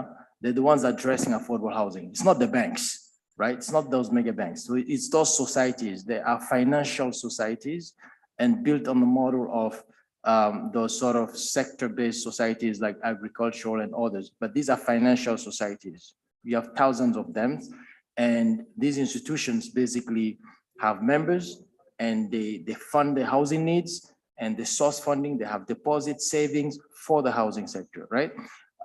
So, you know, it's something that works. In India, you have same models. I was based in Asia for the past few years, and I can tell you that the Indian market is very well developed thanks to such sort of institutions. So it's one area we are looking at, right? And in terms of access to long-term funding, these are some of the institutions that we're also targeting, right? In terms of funding long-term, right? So when we set up mortgage refinancing companies, like NMRC in Nigeria, and in Tanzania, you have TMRC, the Tanzanian Mortgage Refinance Company, in Kenya, KMRC. So Shelter Afrique is a shareholder in all these institutions, and we're driving the agenda for those institutions to raise long-term capital, right, to on-lend to the sector, because that's the only way we can really make housing affordable. And then another comment, I think from the representative of Burkina Faso, in terms of the informal sector. Definitely, this is an area that we are also looking at Shelter Afrique. I was mentioning the case of India, where it's been very successful, right? Addressing affordable housing through the informal sector. We need to think differently, right? Depending on the realities of the market, right? So in case of India, those housing finance companies, and today you have over 100 plus housing finance companies in India, and they actually lending to the informal sector for housing purposes, and have alternative collateral mechanism, and they have alternative income calculations methodology to make sure that the financial institution would get paid at the end of the day. So we need to build all these tools, and we will be looking forward to also organize study tours to India and to Asia in general from our African member states. We'll be happy to discuss with countries that are interested, because they have some pretty good partnerships there. And on your point on urban regeneration, right? Slum upgrading, the program you mentioned in Burkina, where you have $4 billion, I think, of program. This is something that we can really look at very closely. We have some discussions right now with one of the largest Indian developer, and they have done this successfully in India. And last year we visited actually some of their projects in Mumbai, in Bombay, and they are actually regenerating the whole city through a partnership between the city, the slum dwellers, people who live in the slum, and the developer himself.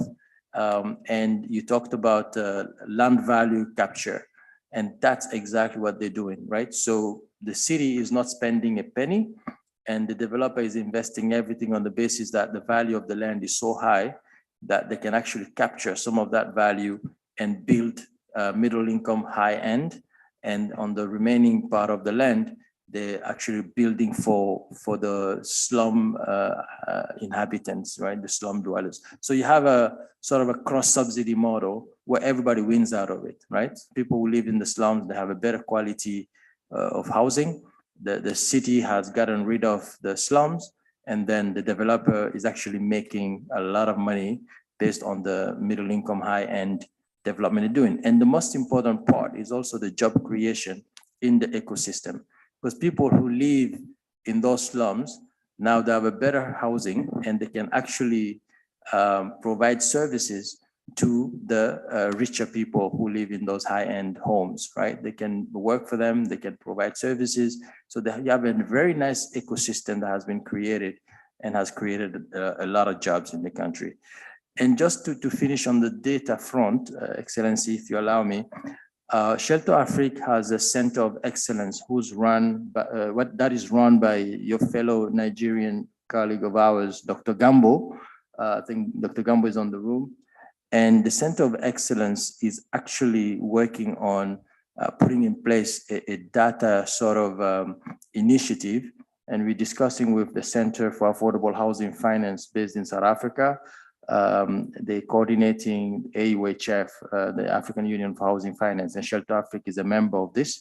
So we will be setting up, right, this whole data initiative, and not later than last week, we actually had the visit of the Secretary General of the AUHF in Nairobi, discussing how that's moving. So Shelter Afrique is at the core and center of that to make sure we get affordable data, affordable information. So we don't look at Shelter Afrique as only a financial institution or development finance institution. It's also an enabler. We are an institution that needs to convene, right, the different governments and countries to get access to correct information, good data, which will allow us to push the agenda at the policy level all the way down to the beneficiaries. Thank you very much. Please, a round of applause for the MD. Okay, I think, okay, go ahead, ma'am. Thank you so much. I want to thank, I'm called Namganza Passes Princess, and I'm the Minister of State for Housing from Uganda. I want to thank the Honorable Minister for Finance for coordinating the meeting, but also the contributions from colleagues. As we talk about the data, my mind was telling me that would be much more discussing Shelter Afrique as an organization that binds us together. Yes, vis-a-vis the data, but what are the initiatives or what they are aiming at to ensure that housing deficit in Africa is minimized, whatever the figures may be. What are they doing for Nigeria? Which plans do they have for all the member countries that subscribe to Shelter Afrique? Because what if the data is known right now and it's actual? Is that enough to solve the problem? Because yesterday we were discussing with the new MD, who is my CEO for National Housing in Uganda. He's behind me here. And we were like, this is the 42nd annual general meeting. Myself, I'm not 48. I'm not. Yes, but I'll make. I am still in the 37, something like that. But 42nd, 42 years of Shelter. By now, our screens would first of all be washed with a lot of achievements for different countries. And the reason to continue subscribing to this organization. See what Nigeria has achieved, see what South Africa has achieved, see what Uganda has achieved, see, however little it is, we want to see it. What are we looking for in being together to talk about this issue of housing? Year in, year out, year in, year out. Last time we were in Zimbabwe, my friend here, who welcomed us so well at Victoria Rainforest. And all of us, yes, we are amazed to be in, in Zimbabwe, not the African, Pan-Africanism spirit, but I want to see more of the achievements. And that's when we can say, okay, after that, where are the challenges? Last time, colleagues were in Zimbabwe, we were discussing the issue of untimely subscription by member countries, which I believe, yes, it was But now countries started aiming higher. When I went back, we convinced my Minister for Finance, and I'm happy the MD was telling me that they were interacting. We paid some money and he's ready to pay even more. But are we really up to the task? So for me, that's where my issue is. Are we up to the task of this umbrella shelter free? Because I want more of strategic, more of the way they are strategic, they are strategizing themselves to make sure that they are a linking organization to all these other solutions we are talking about. We want to partner, like I appreciate what the Minister of Finance said, we cannot achieve the issue of housing when we are not partnering, with other either organizations or strong developers like he's mentioning. India is one of those countries whereby this housing sector is very strong. We were recently in South Africa, and their Department of Human Settlement is very, very strong, and they are partnering. But those are individual countries' initiatives. But the reason why we subscribe to Shelter Afrique is for them to be there as an umbrella that is linking us to different opportunities. And for me, that's where I want.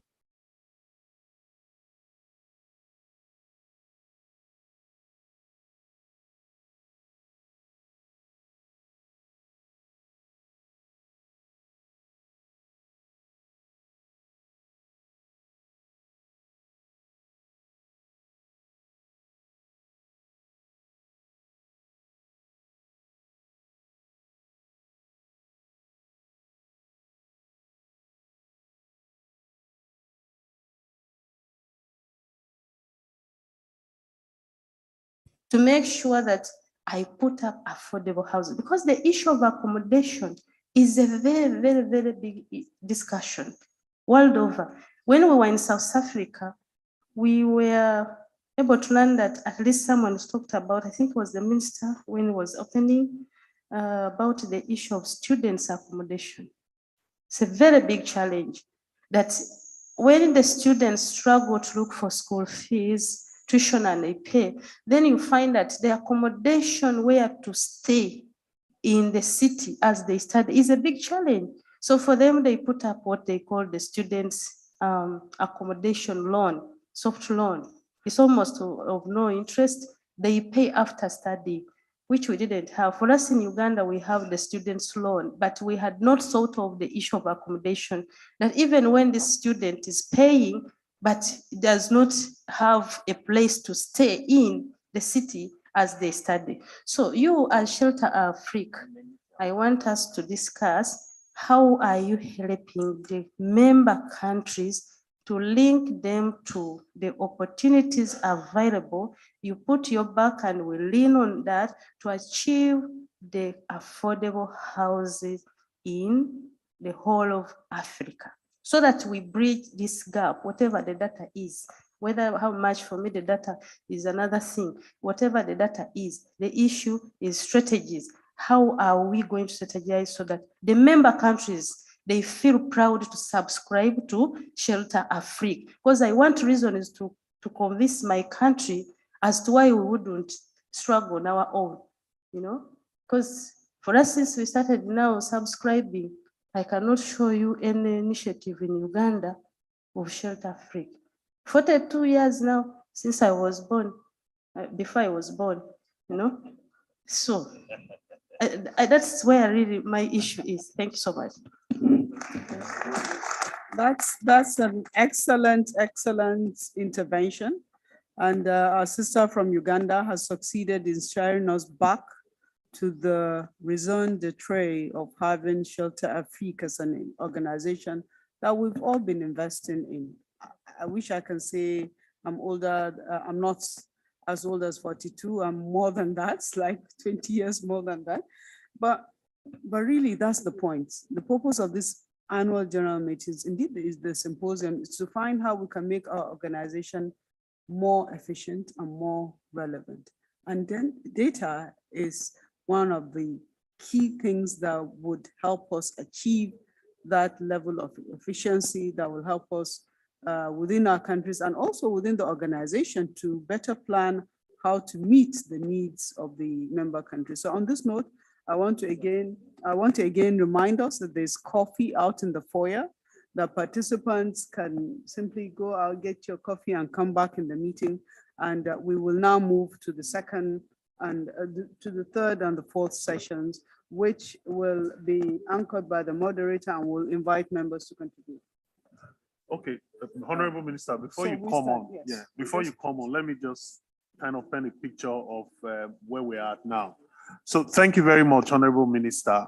We are looking at session 3 and session 4, and basically this session is going forward on the conversation that the Honorable Minister just finished. One, is there a chance for convergence for housing sector data so that when we exchange information that is happening in other countries, countries can learn from it? Okay, that's one, that's session 3. And then the fourth session is where we are now saying, where should that central repository be? Okay, today is just the Center for Affordable Housing Finance that is doing some comparative analysis on housing in the continent. But we also have the Center of Excellence in Shelter AFRIQUE, where they're also doing a lot of work. And so on the basis of that, Minister, we're looking at, is there a convergence, for this data so we can have exchanges between different countries? And then where should that central repository be at? Over to you, sir. Thank you very much, Chair. We are talking about data. And I want also to share, okay, my name is Erastus Utoni, I'm so sorry. My name is Erastus Utoni, Minister responsible for housing in Namibia. I also want to share our experience, how we are dealing with these issues of housing in Namibia. But before that, before I share my experience, my little experience, I was so impressed by the statement by Minister of Nigeria when he says that you are delivering 200 houses a month, if I'm correct, if I followed you. Very, very interesting. And I really want to ask, we also want to learn from you, Namibia. But the question I wanted to find out, the issue of land planning, how long does it take you for you to deliver 200 housing? Because in some of our situation, the land planning in terms of layout planning, surveying, and servicing, it takes much of time before you deliver a housing on that particular piece of land. So that is where I want to find out, because this goes together. You can't deliver a land on a virgin land. You need first to prepare all this. Now, the other issue that I want to find out is we are talking about statistic, Shelter Africa. Maybe you have come up with this, or maybe you are in a process. We want to know the demand of housing among the member states of Shelter Africa. What is that demand? How many houses do we need to build among the member states? Maybe in the next 10 years in terms of statistic. So that is what I wanted to hear also. Okay, now coming back to my experience that I want to share with you. The Ministry of Housing, responsible for housing in Namibia, as we all know that all of us as member states are facing this challenge, more especially when it comes to data or data.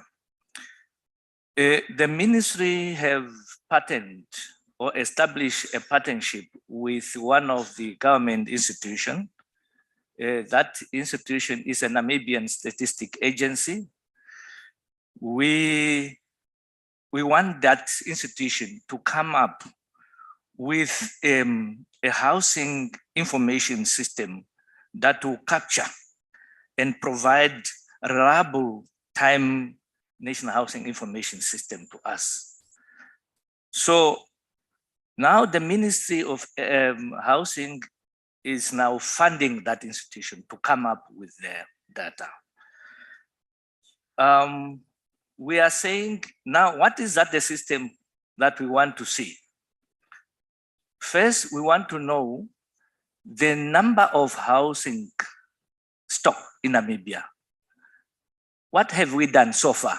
And what do we need for the next 30 years to come? That is the information that we want to get. And we are saying we want to know the number of informal structures in the country, because in Namibia, informal settlements are growing. And some of them are just there illegal. We want to know how many informal structures are there in all our municipal councils. We want also to know the number of formal structures in the whole country, and also the number of elvens. These are now elvens in the planned area. How many are they? If people want to apply for those pieces of land, how many elven are available? And now we also want to know the waiting list, because people have applied, now the waiting list in each and every municipal council. That is the information that we want to know. Also, we want to know the informal settlement that are formalized, because what we are doing now is we are trying to formalize some of the informal settlement. Now, how many informal settlements are now formalized? So these are some of the information. Now, when people are applying, we want them to apply through electronic, or they should use electronic to apply. So that is the system that we want to come up with and then to see. Yes, Namibia again is also providing grant funding to the low-income group society of our people.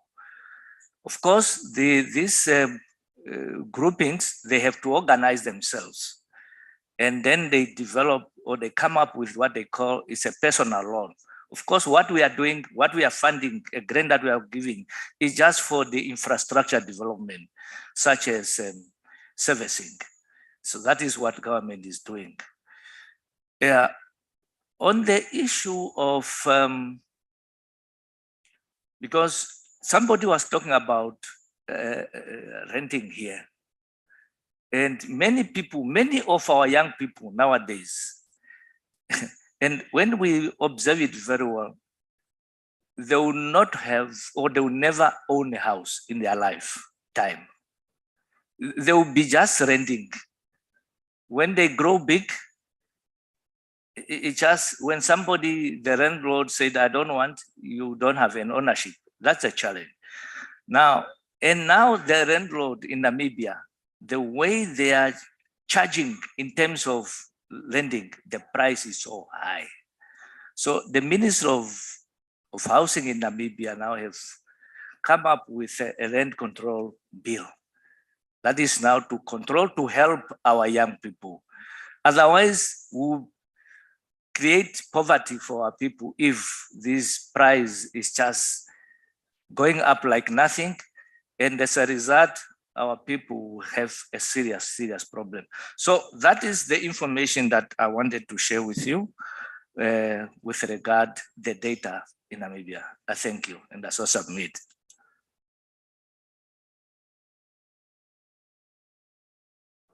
Okay, yeah.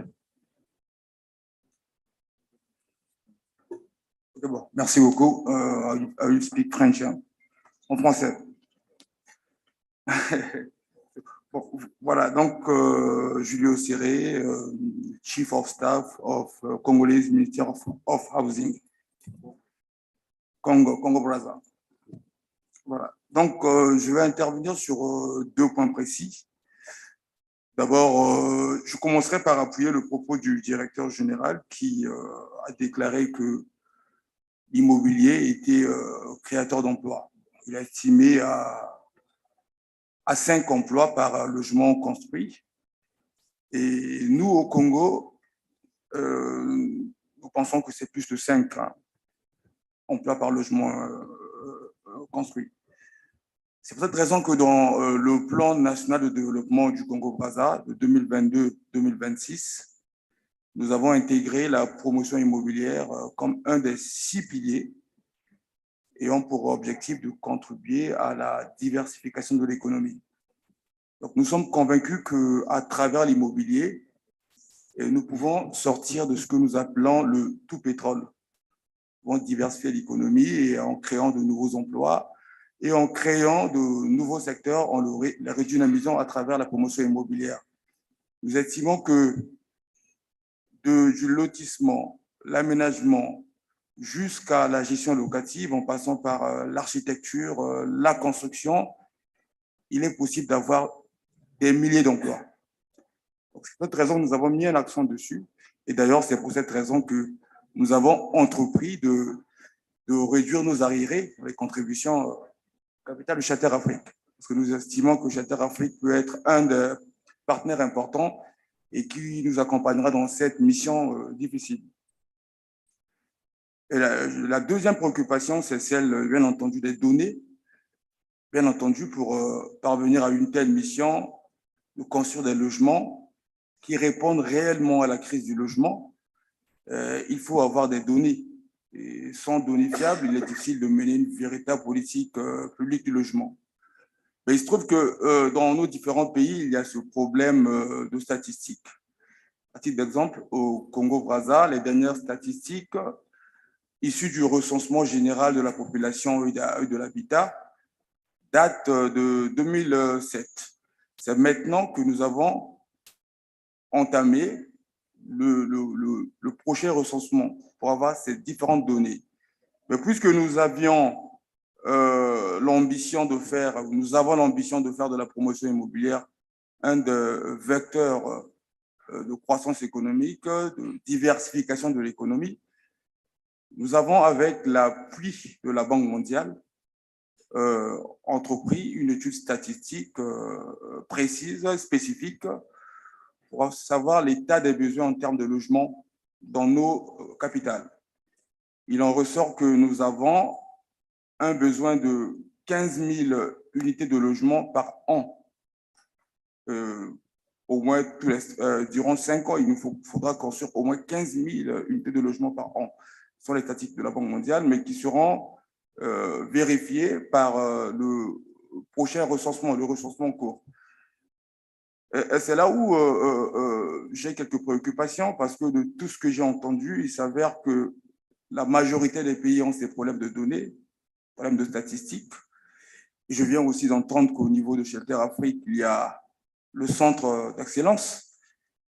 Je me suis dit, mais et pourquoi ne pas essayer, à travers Shelter Afrique, d'accompagner les différents pays membres en les accompagnant dans des études spécifiques en matière de logement, afin de permettre à Shelter Afrique de disposer des données et qui seront des sortes de boussoles de sa politique, parce que Shelter Afrique a pour mission d'accompagner ces différents pays dans la résolution des problèmes de logement. Il serait dommage que dans son travail, qu'il intervienne, qu'il puisse contribuer à la construction de logements, mais des logements qui, au final, ne permettront pas de résoudre des problèmes, parce qu'au départ, nous n'avons pas de bonnes statistiques. Donc, j'aimerais savoir si, à travers Shelter Afrique, que nous essayons de réfléchir sur des mécanismes qui pourront être mis en place pour que le centre d'excellence puisse accompagner différents États membres. Je suis sûr que tous les pays membres, les États membres n'ont pas les mêmes problèmes. Il y en a qui ont plus de problèmes de statistiques, il y en a qui ont moins de problèmes, comme le Nigeria, par exemple, comme je viens de l'entendre. Mais si une action peut être engagée en termes de perspective, bien entendu, au niveau du centre d'excellence, afin d'accompagner nos différents États à travers nos différents ministères du logement et qui permettront d'avoir des données précises et qui, au final, permettront à Shelter Afrique de travailler efficacement. Tel est mon propos et je vous remercie.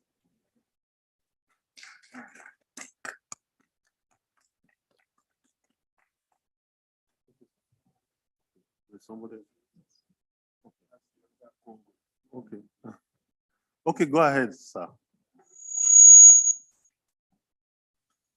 Merci beaucoup, Monsieur le Président. Mon nom est ministre d'État de la République démocratique du Congo. Avant d'apporter ma petite contribution au nom de mon gouvernement, je tiens à cette occasion remercier au nom du président de la République, Félix Antoine Tshisekedi Tshilombo, le peuple nigérian pour l'accueil qui nous a été réservé et nous les remercions très sincèrement. Nous souhaitons à ces assises le vœu de réussite totale et espérons qu'une nouvelle ère est en train de s'installer pour que Shelter Afrique puisse aider nos pays à sortir de ce bourbier qui concerne la construction de logements non seulement abordables, et là j'insiste beaucoup sur ce que notre frère le ministre des Travaux publics et des Logements du Nigeria a dit, non seulement abordables, mais les logements décents. Décents parce que les logements abordables, même dans des pays très riches, nous en avons vu dans un passé qui n'est pas très loin de nous, ces logements abordables, qui n'étaient pas nécessairement décents, posent problème aujourd'hui. Donc, je voudrais également profiter de cette opportunité pour remercier les organisateurs des présentes assises. Donc, j'ai dit ici le gouvernement de la République fédérale du Nigeria et sa population. Mon pays compte sur ces assises pour essayer de voir dans quelle manière, ensemble, nous pouvons résoudre ces problèmes. Que Madame la Présidente du Conseil d'administration et Monsieur le Directeur général, ainsi que tout leur staff, trouvent ici l'expression de toute notre gratitude.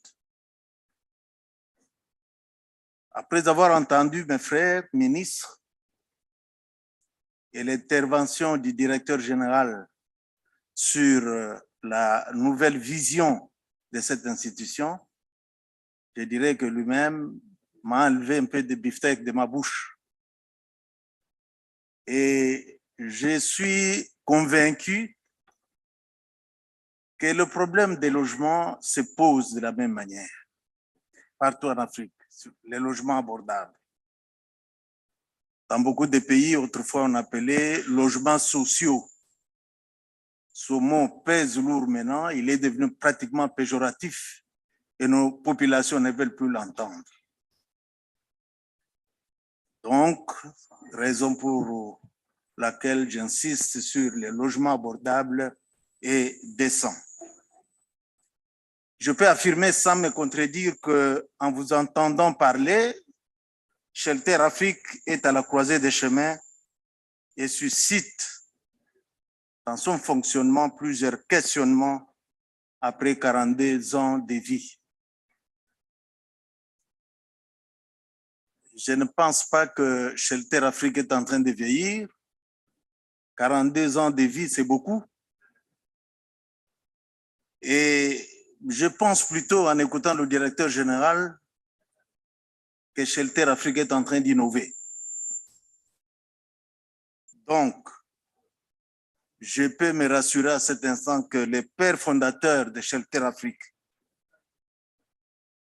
dans l'au-delà où ils sont, je crois qu'il y en a encore un qui est vivant au Cameroun, dans l'au-delà où ils sont, en nous écoutant ici, ils peuvent être satisfaits. Aujourd'hui, la manière dont Shelter Afrique actuelle vont aborder le problème des logements et des financements des logements abordables dans nos pays. Parce qu'une question nous vient toujours à l'esprit. Est-ce que l'imaginaire collectif pour nos populations, sont-ils vraiment satisfaits de la manière dont cette institution a fonctionné jusqu'à présent? Est-ce qu'ils en connaissent la véritable quintessence? Est-ce que les interactions entre Shelter Afrique, institutions gouvernementales, Shelter Afrique, institutions financières et bancaires internationales sont-elles pertinentes? C'est pourquoi, au lieu de revenir sur tout ce qui a été dit, qui est très important, parce que le problème que connaissent nos villes aujourd'hui, les problèmes que nous avons dans ce domaine de construction de logements sont majeurs dus à l'exode rural. L'exode rural.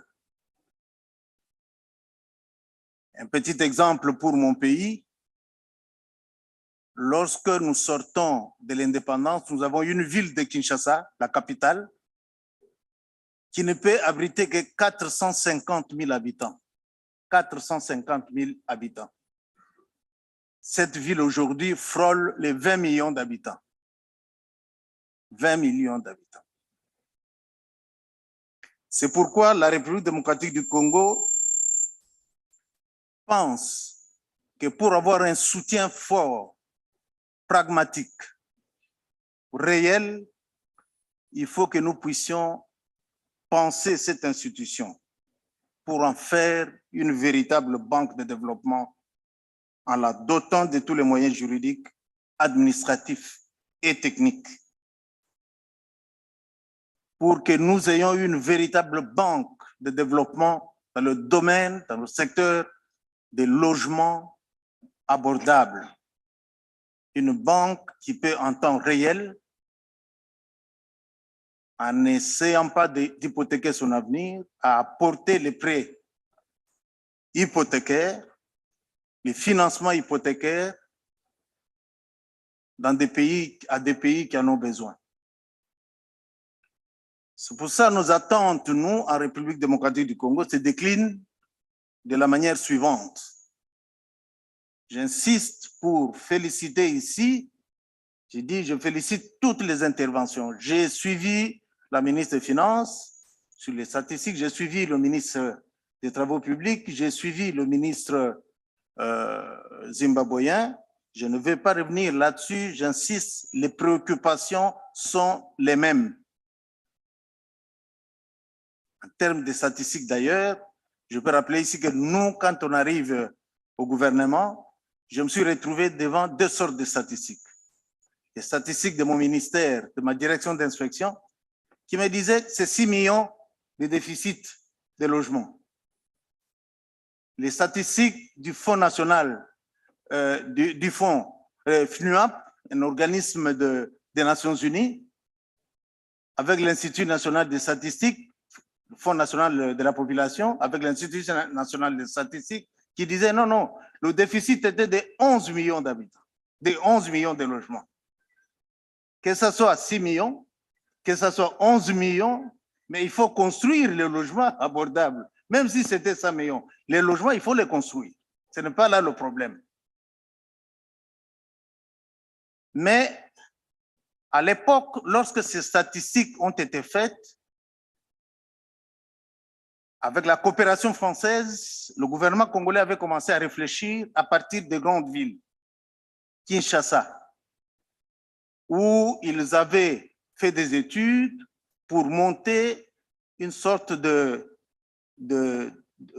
plan d'orientation stratégique pour l'aménagement de la ville de Kinshasa afin de prévenir, d'obtenir les espaces pour construire les logements abordables et désengorger la ville de Kinshasa. Mais malheureusement, avec l'exode rural, les espaces qui ont été identifiés grâce à ce plan qu'on appelait SOSAC à l'époque ont été envahis. Et lorsque nous sommes arrivés au gouvernement, on a pensé qu'au lieu de refaire encore un plan d'orientation stratégique pour l'aménagement de la ville de Kinshasa, avec l'appui de la Banque mondiale, de l'ONU Habitat, nous avons commencé à faire des études et nous avons monté des plans urbains de référence qui sont des projets bancable pour la construction des logements qui sont à la fois écologiques, abordables et décents dans certaines villes, dans 5 villes de la République démocratique du Congo. Mais au-delà de tout ça, nos besoins, nos attentes se déclinent d'abord comme suite en 4 points. Obtenir des populations africaines l'appropriation des activités de Shelter Afrique, qu'il faut considérer, comme je venais de le dire ici, comme une banque de financement de logements et non comme une œuvre philanthropique.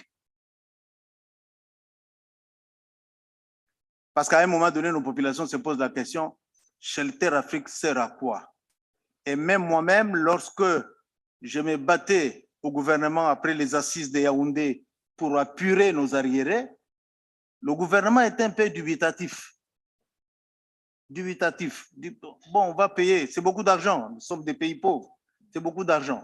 On va donner tout cet argent, pour quoi faire? Dieu merci, j'ai été suivi, on a apuré nos arriérés, et maintenant mes yeux sont tournés vers Shelter Afrique. C'est la raison pour laquelle nous nous retrouvons dans cette belle ville pour que nous puissions voir en termes de perspectives et de stratégies qu'est-ce qu'il faut faire pour que Shelter Afrique tienne les taureaux par les cornes afin de nous accompagner utilement, comme disent les juristes, dans nos politiques de logement, de construction de logements abordables. La deuxième déclinaison, c'est que nous voulons concilier, que Shelter Afrique puisse concilier les besoins en logement de tous les Africains en tenant compte de leurs faibles revenus, ainsi qu'avec les visées des investisseurs. Et le troisième souhait de notre population, c'est que permettre à notre pays, et le ministre zimbabwéen l'a dit ici, dont l'économie repose principalement sur les minéraux, d'intégrer dans la négociation des cahiers de charges la prise en compte des constructions de logements décents pour les travailleurs par les différents investisseurs. Et enfin, lever l'option de travailler avec le gouvernement sous le mode de partenariats public-privé à travers les fonds fonciers viabilisés. Lorsque j'ai suivi, Monsieur le Directeur général, j'ai échangé tout à l'heure avec Madame la Présidente, je crois que j'ai tout intérêt à rester confiant en la capacité managériale de l'actuel leadership qui ne devra ménager aucun effort pour innover, surtout dans le pragmatisme en matière d'octroi des crédits hypothécaires avec minimisation, il faut le dire, des différents risques qui y sont liés. J'ai terminé mon propos et je vous remercie.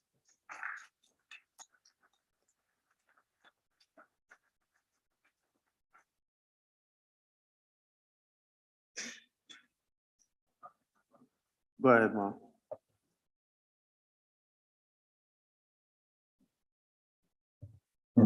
Je vous remercie de me donner la parole.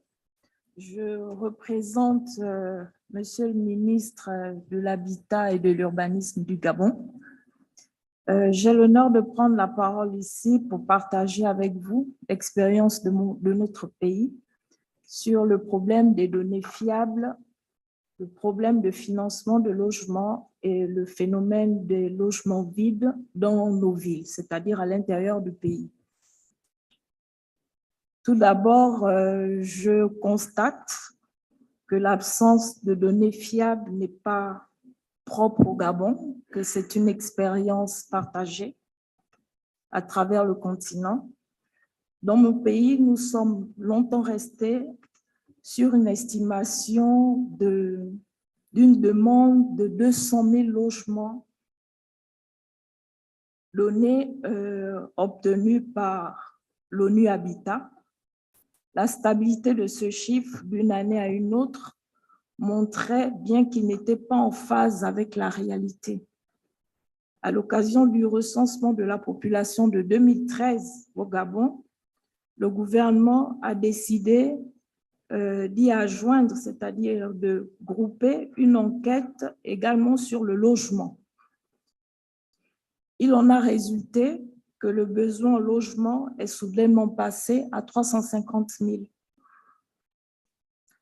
Nous nous apprêtons à reproduire cette expérience, c'est-à-dire le recensement général de la population, à l'enquête sur le logement cette année.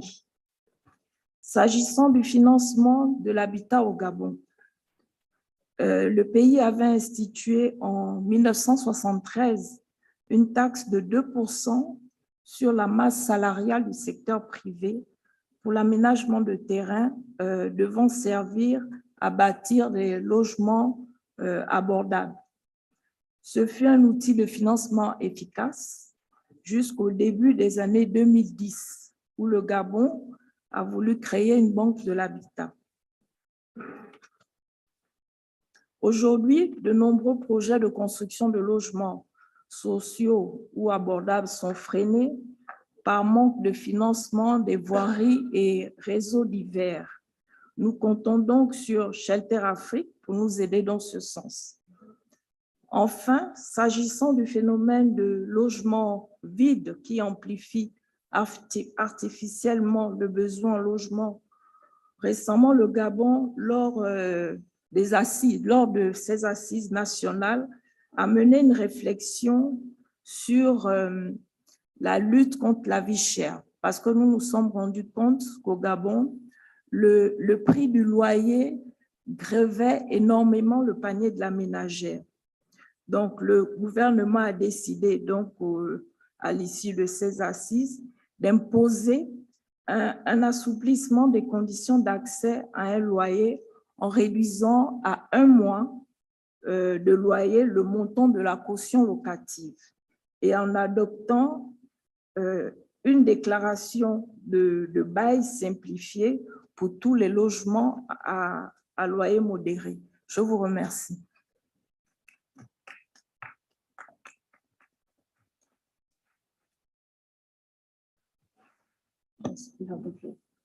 Yeah, thank you, Honourable Ministers. I'm Edward Kiaze from Rwanda, representing the Minister of Infrastructure, who has again housing under his mandate. He really apologizes. You've heard from the MD what happened in Rwanda just last week, over the weekend. So he couldn't manage to come over, but I'm the Director General for Urbanization, Human Settlements, and Housing Development. I really want to thank the government of Nigeria for the reception that you've accorded us. Well, for the case of Rwanda, unlike our African countries, things to do with data, at least we've been able to, especially for housing being at the center of our development as we are pushing for the urbanization agenda. We've been quite doing well in terms of data and working closely with the Bureau of Statistics. We've really been doing well because we do a lot of surveys and every after 3-4 years or whatever during the period of our midterm development planning. And most recently, the housing and population census that was done last year, 2022, has really given us a very good image of the housing status and the tenure moving forward. And to our colleagues in Nigeria, I think it would be good also to work with the Bureau of Statistics to really put up clearly the clear definitions of what you want. It's a very big chance that happens once in 10 years that you can really work together to identify all the critical statistics that you may need. For us, we work together with the Bureau of Statistics to come out with details regarding housing materials, the technologies, everything, roofing and floors.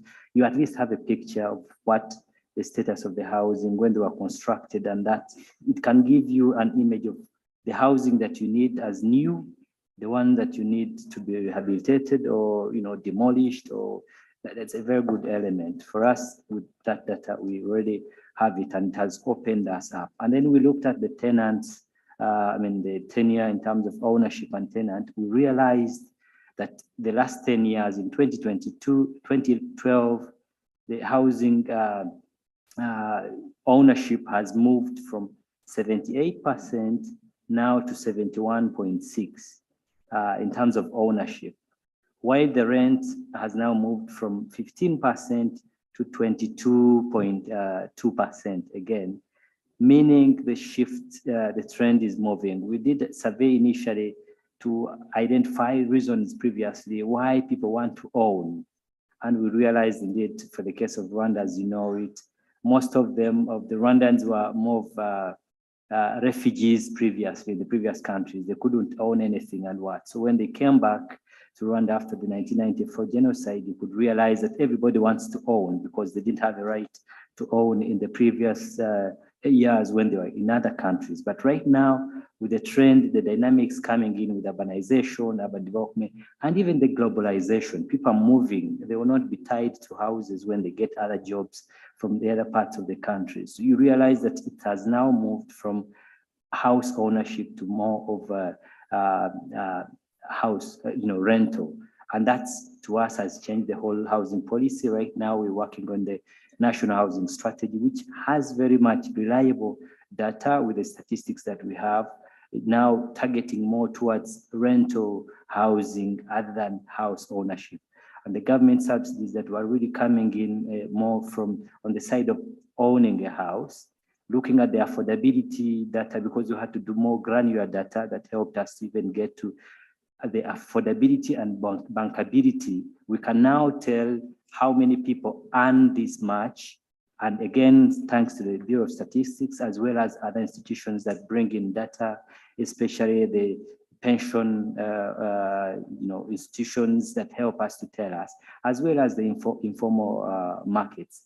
But I can tell that at least with the data we have enough, and it's even easy to look at the target groups that you're working at. The demographic incomes, what they need in terms of rent and what you can subsidize to. So that's a very important element in that. But something that we didn't really discuss maybe in our elements here is the opportunity around digital money or the mobile money. There's a lot of transaction taking place within the individuals, our informal workers and elements that never comes through the financial institutions, never comes through the banks. And this money really, if you look at it, working around it can even help even trigger some housing finance initiatives, or even how you can package financing to such kind of people, because there are lots of money exchanges within the mobile phones and that never come back into this system. It will be important also to look at that element. But just to say that, again, the element of digitization is very important. We have this housing demand system where somebody applies in when he wants a house, how much he has, how much he can pay, and that sort of thing. And we link them to the real estate developers. As they are really developing, it's easy and you can easily focus and look at who has bought a house and who is still on the demand list. That has also helped. And the issue of also digitizing even the building permitting system. Building permitting system in terms of those that are constructing privately, if they're constructing houses, how do you help, do you take note that they have already accessed the house to be reduced from the list? Now, currently, the current study we're doing is more to do with the housings that need to be rehabilitated. And we're talking about numbers now. The current disaster that took place took us big numbers of houses away from the circulation. Over 2,740 were destroyed completely. 3,223 repairable, but now 4,979 in more of high-risk zones. Environmentally high-risk zones. Anytime they can be washed away by landslides and meaning the housing deficit again comes back. It's hunting back on us in terms of what is needed. But at least digitizing this information helps you to know where the information housing is needed, the one that has been destroyed, the one that needs to be reconstructed, and one that needs to be, or even, demolished completely because of given situations. So for me, with that, it's very important to discuss. But coming back to finally, the question asked by the moderator in terms of convergence of data, it's very important. The Center for Housing Finance has been doing a lot, and we need to collaborate, as the MD has said. But it's important, if we are creating one center of excellency, it's important to put up a guide on the common format of the data that is needed. For me, it would be important because you can create comparables and, what comes in and what comes out, comparing countries, looking at affordability, bankability, materials, and all those elements and technologies that can come in. Thank you so much. Thank you very much, colleagues on the roundtable. There's a lot that has been said and a lot taken. I see the MD and the chair copiously taking notes. I don't know how you want to start. Also, my colleague, the Honorable Minister of Works and Housing, had also taken some notes and some points that he wants to respond to. So who wants to take the first go? This is the final lap of this session, so we just want responses. Okay, so Honorable Minister, go first, so that the MD has the last word, because we're all looking up to him. So from my brother from Namibia, the question he asked about how we were able to supply 200 housing units per month and all of those planning issues, that happened at state government level when I was governor, not at national level. So, and that was possible by a combination of factors. Under Nigerian law, state governors have control of land. So we had control of our land. And what we did then was that in terms of how long it took, well, the whole planning and preparation process took almost 3 years. So that immediately we opened the allocation on a monthly basis, we already had a stock of houses that were going to last us for at least 1 year. And we had stocks of houses already at different stages of construction. So in fact, at one point when we started with 100 per month. As our stock increased, we went up to 200 per month. The whole idea was that we were never going to go back. So we were building on about 23 different construction sites at the same time. So it was always a monthly lottery, and all the 200 were always taken. So I think that, I hope that answers the question. But I want to use the opportunity just to respond to a few things. One of it is the point made about digital and mobile money from my colleague from Rwanda. And just to say that it's a very important point that he raises. Our government just passed a policy on blockchain. And from it, of course, we intend to provide guidance on how cryptos and all of that will operate. And I think it's something to take away even for Shelter Afrique in terms of where some of the monies will lie. Of course, subject to corporate governance and stuff. But beyond that is the real big question of whether we should have a central data and all of that. And I want to speak to this quickly, if I may. Some thoughts just came back to me.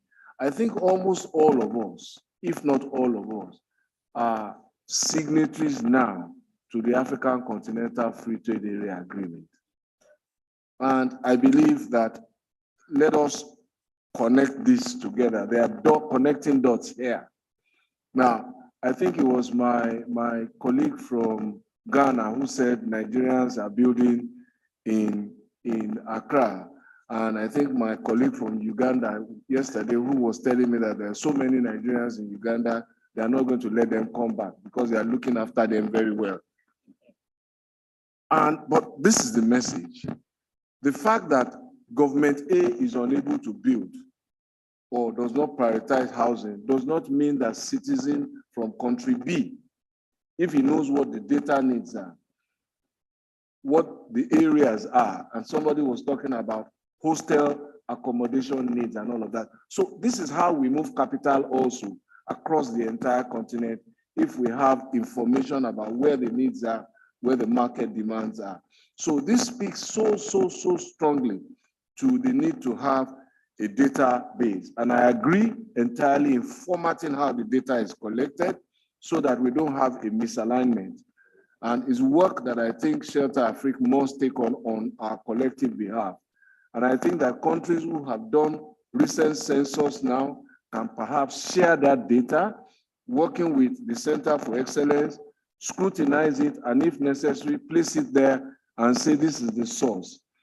Finally, on that point, I think this is something we can work with our development partners on. These are the kind of things that the African Development Bank and the World Bank and their affiliates can actually finance as an investment on the continent to provide that data.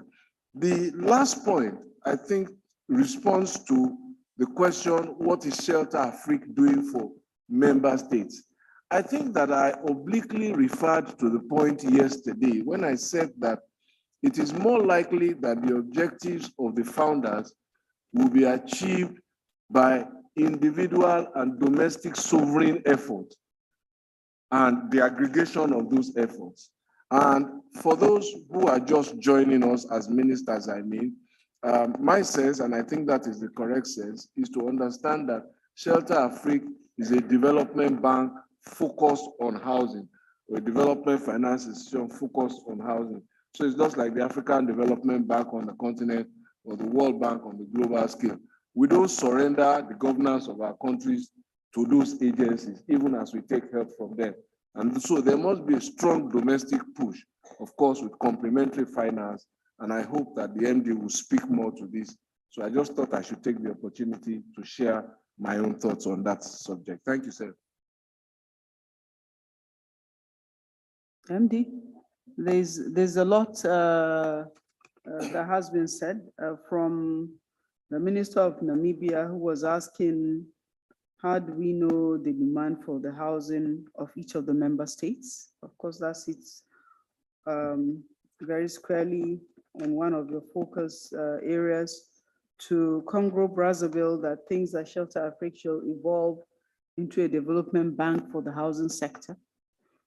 To the point raised by Gabon that is saying that the government have put in place some policy that is meant to regulate the pricing of housing and the rents of housing. And I've heard that also mentioned by other presenters. And Rwanda, with the excellent experience that you've done, especially your recently concluded census. By the way, we're conducting, like my colleague said, a national population and housing census. It was supposed to be conducted in May, but because of the transition, it was moved to July. And so we're very much anxious and looking forward to the housing data also coming from Nigeria. And we did look at what Tanzania had done, what Ghana had done, and also what Rwanda has done. I think the Population Commission has engaged with these countries copiously. And then to also say that the question which addresses the last two sessions the most is the convergence of data, that there should be a common format. This is from Rwanda, that data is prepared on whether the data is collected domestically or centrally by Shelter Afrique, so that there's comparability and also measurement of progress. In all of this, we have to also not forget the need to have monitoring and evaluation measures that continuously tracks the performance of achievement, so that when we meet at the 43rd annual general meeting or the 44th or the 45th one, that we'll be reporting on progress that has been made, okay? And not just dwelling on challenges. So, Managing Director. Thank you so much, Excellency. You have really well summarized the discussions and the focus areas. And for us, again, these AGMs are opportunities to also hear, right, from shareholders on the challenges and suggestions on the way forward and how we can make this institution better. So this is very well taken, and all those comments and feedback are very well appreciated. So if I can just come back on a couple of these points, I know we don't have a lot of time, but just to say that we have a framework, we have developed now a framework for engaging each member country, right? We can talk about all the 45 or 46 countries that are members in a generic form, but that doesn't make a difference unless we can have a deep dive on the needs of each country. I think it's the representative of Burkina was also saying that the realities of different countries could be different. So we have to really have a very dedicated and specific sort of solution for a country. So the way we're going to engage with each member country going forward is going to be through what we call a deep dive. So a deep dive exercise where we will be deploying a framework that we call viral, like making housing viral. And viral stands for 4 things, right? So the V stands for helping the country define the vision, the policies, and everything that can help drive the strategy, the housing strategy in the country, right? Specific to that country. And then the second, and actually the data capture, and in terms of also knowing the different levels of affordability, income distribution in the country. So all those elements will be key. So data will be part of that, right? Defining the vision, the policies, etc. And the second element is helping set up institutions or strengthen the institutions, the housing finance institutions in the country. So that's for the I. And the R in viral means regulations, right? So we'll help structure and put in place the proper regulatory framework for the housing sector to strive in the country.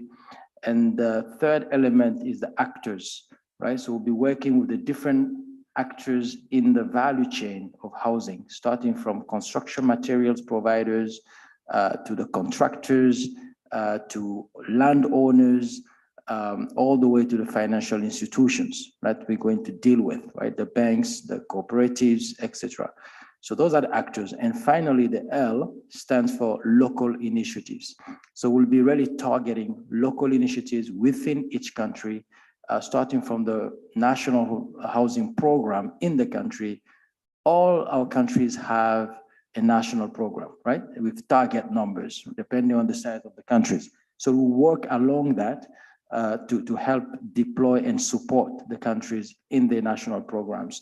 And that will be mainly through PPPs, public-private partnerships, you know, and things like employer staff housing programs, right? That we'll look to deploy, and we'll showcase some of those models on Thursday at the main meeting. So just to say that we have that sort of framework we want to deploy on a consistent way within each country going forward. And as I said, Dr. Gambo is managing our Center of Excellence and will be the main driver of this model. And talking about Shelter Afrique as a development bank, that's really the DNA of the institution. And we'll come back to that further on Thursday again. And I'm very glad to hear from the Democratic Republic of Congo Minister of State really subscribe to this, and as well as Minister Fashola referred to this. It's really critical for us to be seen as the development bank, right? It's a development finance institutions such as the World Bank, IFC, or even AFDB, but just focused on housing, right? So that message needs to be very clear to our stakeholders, to our partners, to development finance institutions community, so that we are not looked at as an NGO or some sort of policy-making institution. Policy is important, but it's just one element in what we do, okay? We are an investment bank, we are a development finance institution, we are a development bank. We need to portray that.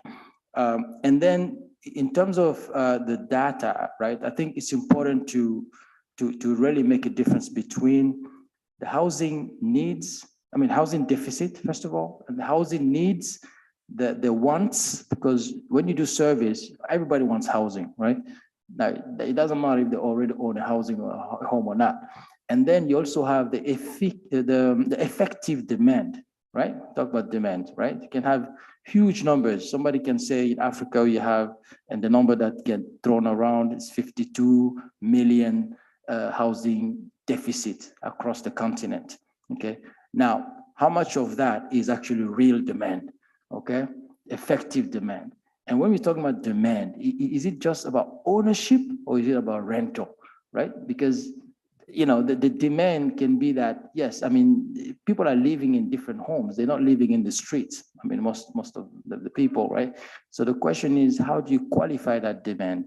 So in my prior life, right, before joining Shelter Afrique, we've done some of these deep dive studies. And you're talking about institutions like the World Bank Group, which I come from. And these are sort of institutions that have been doing this. And I was driving that exercise across the continent for 5 years. So there are a few countries where we've done this. Senegal is a very good example where we've done that deep dive. Rwanda is another great example. Edward, I know Edward for many years now, and we've been working on similar initiatives. So we need to really have those deep dives per country to really assess the actual demand, effective demand, and the demand that's bankable, and maybe the part of demand that needs government support, right? And it's subsidy programs. India has large subsidy programs for the very, very low income, right? They have classified the population into different income streams. And we need to do that for each of the countries, right? So just to say that we have programs in place and we need to really start this exercise immediately and right now. The experience sharing is key between the different countries. We heard about the experience in Gabon, in Namibia, that I know pretty well. We've done a few projects there. And you know, I think it's important that we have this kind of forums where we can exchange, right, experiences and learn from each other. One country can be experiencing something very interesting in one particular domain that the other country is not doing, and vice versa. So I think, you know, Shelter Afrique can be that platform, just like Madam Minister, of Uganda just mentioned, you know, being that bridge between our countries and the international community and stakeholders will be key, but also within our countries. There are great things that are happening in different countries, but we don't talk about them enough, right? So we need to be able to cross-check and share some of those experiences. And Shelter Afrique is in the middle. It belongs to all of you, and we're here to really help and facilitate that. Convergence of data, definitely, you know, having everything in one place so that we can have the same sort of standard in terms of data reporting, etc. And that's why we're working within our Center of Excellence to make that happen. And performance measurement, the M&E excellency, Madam Minister, is critical, right? That's how we'll be able to raise cheaper concessional funding, by talking about the impact story. We are a development finance institution, so we are an impact-driven investor, right? It's not just about return. It's also about the impact, right? The job creation, the wealth creation, and everything that goes along the value chain. We're not only looking at the four walls, we're really looking at the full value chain in the economy that housing is driving. So for us, Ministry of Finance would be key, and Ministry of Planning will be key alongside the Ministry of Housing to really drive this agenda nationally in each country. So that's why we're looking for ways to also get those ministries involved in the process of Shelter Afrique. I think I've covered most of these things that I wanted to talk about, but I'm happy to come back on any of the points, unless my chair wanna add anything. Sorry for putting you on the spot. Yes, thank you, MD. I think you've done a very good job of really responding to the issues raised by the ministers present at this round table. Let me start by thanking each and every one of the contributors to the discussion for the very insightful contributions, really, to the development of the housing ecosystem in Africa. We all recognize that it's such a critical component of our national economies, wherever we come from. And as has been mooted several times during this discussion, housing is a driver of growth in national economies. And I think that message needs to be advocated stronger in our various constituencies. Really nothing more to add. I just wanted to maybe reference the issue of digitization of data that was raised by Mr. Engineer Kiazi of Rwanda. And that is really, really critical. In these days of artificial intelligence and AI and the metaverse and all that, I think it will be remiss of us if we do not recognize the critical importance of data, of digitization in harnessing as well as analyzing data.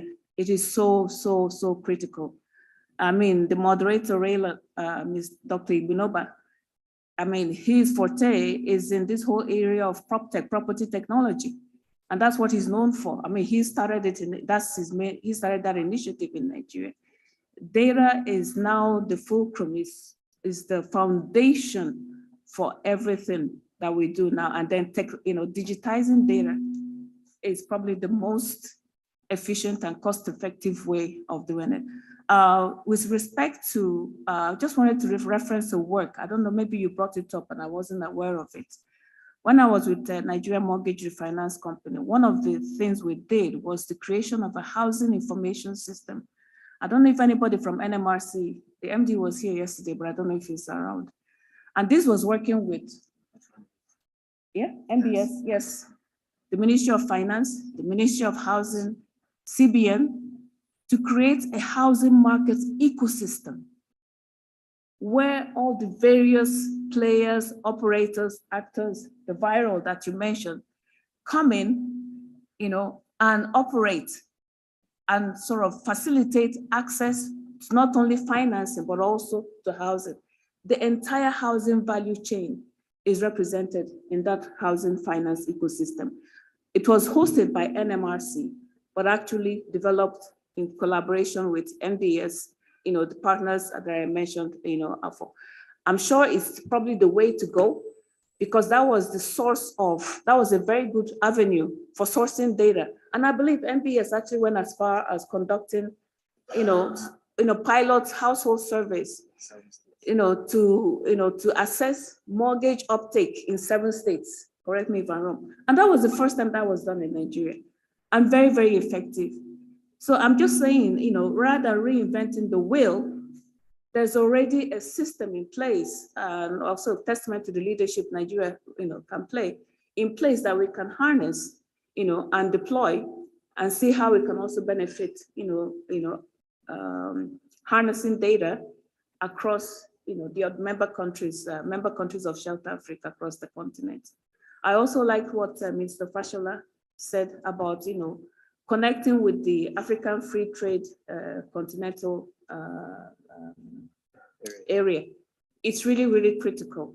It is really critical because trade and housing, the connection is just so integral, and we need to really look at where and when to connect those dots and leverage those connections to really enhance or reinforce the growth of the housing sector, especially WTO across the continent.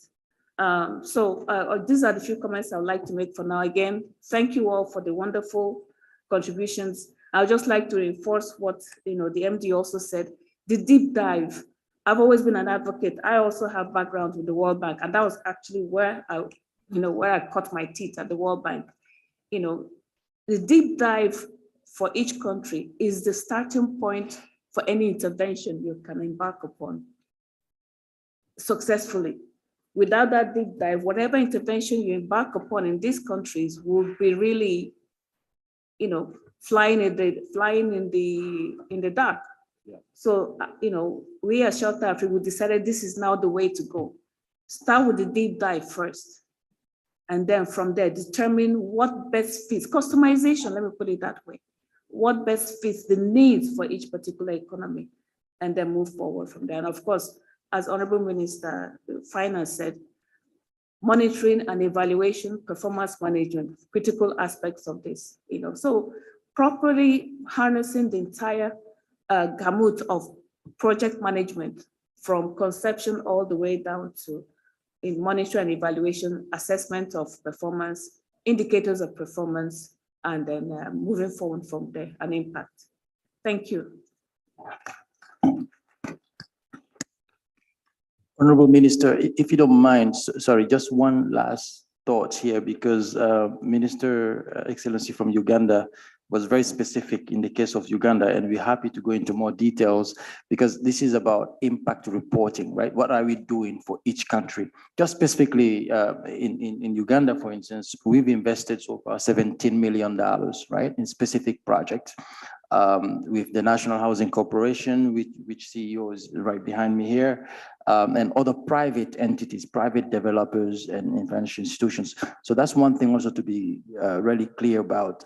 We don't just finance with government, right? We are like the IFC, International Finance Corporation, where we finance private sector to drive the sector, because we need to leverage private sector to scale up affordable housing. Government budget is limited. We cannot just be lending to government, right? Because the government has many, many other priorities. So we need to scale up and leverage the private sector. And that's what Shelter does.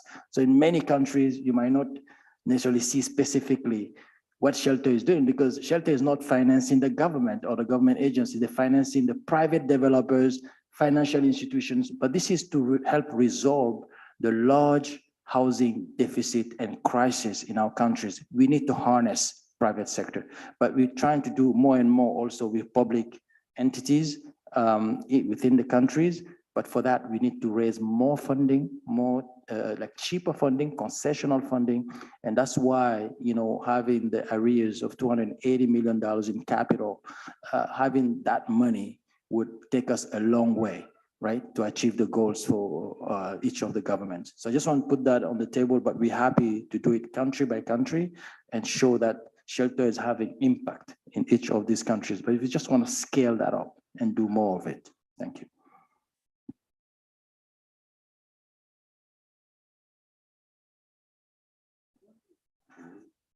Let me just say my last closing words as chair of this session. Investment in housing is smart economic investments. It ticks all the boxes, most of the boxes that you can think of. It helps us to meet the SDGs. It helps us to meet some of the key fundamental rights, the right to accommodation, and also it helps to improve health and education outcomes.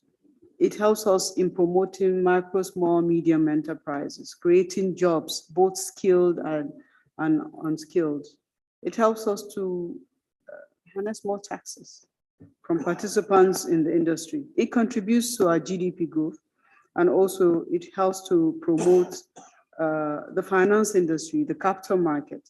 And it also helps to promote financial inclusion, because you cannot give financing for development unless that person or beneficiaries are within the financial system.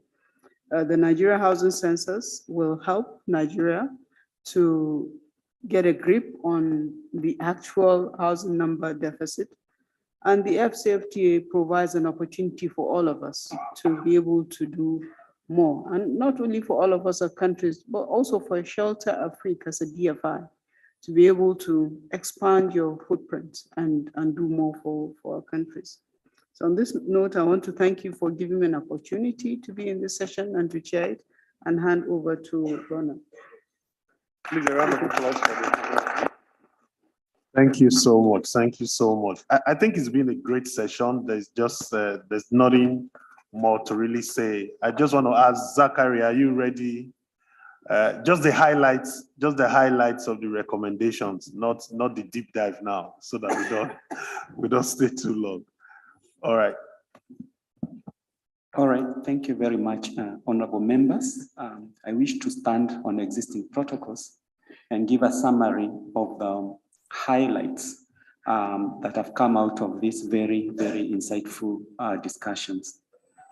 The main question from the first session related to how can ministries responsible for planning and national development through national bureaus of statistics or the equivalent agencies supporting the provision of up-to-date housing sector statistics necessary for decision-making.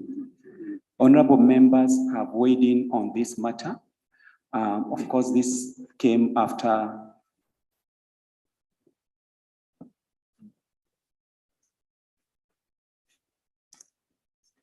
We can hear you. We can hear.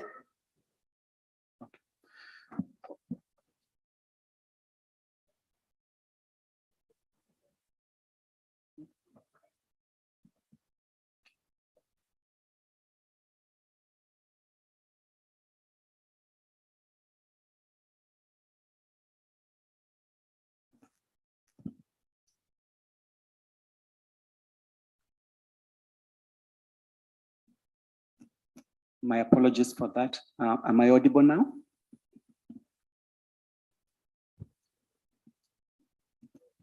Thank you. After introduction from the honorable ministers in charge of housing for Nigeria, Ghana, and the chairperson of the event,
and investing in capacity building in the National Statistics Office.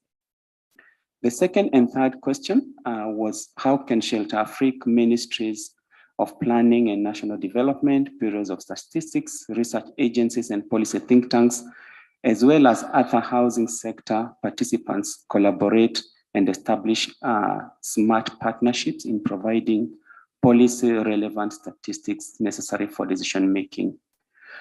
In this regard, our members have weighed in. They've given us their experiences in different countries and what is happening in those countries.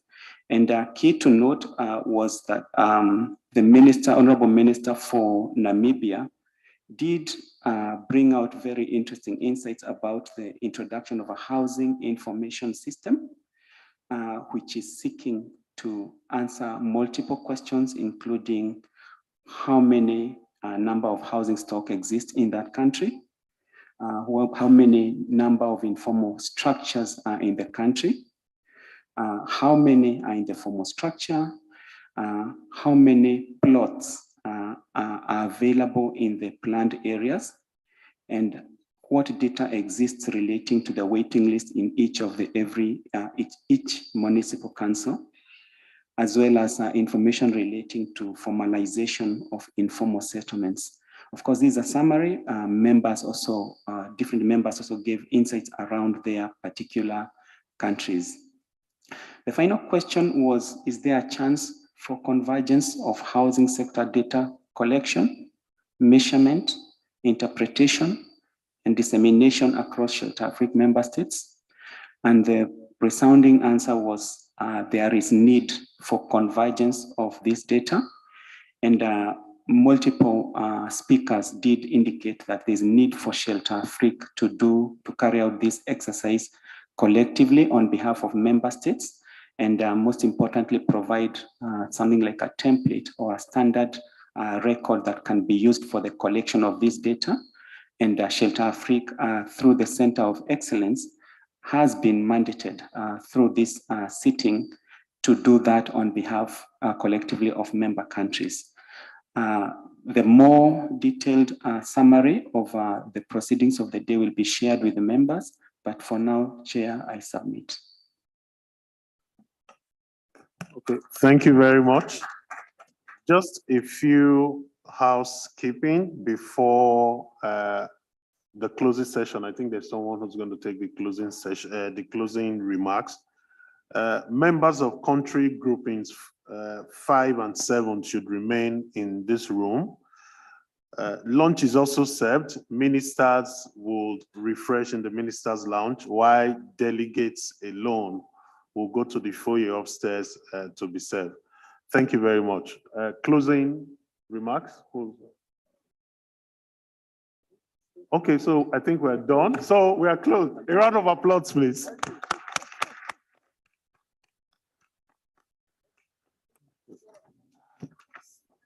Thank you very much.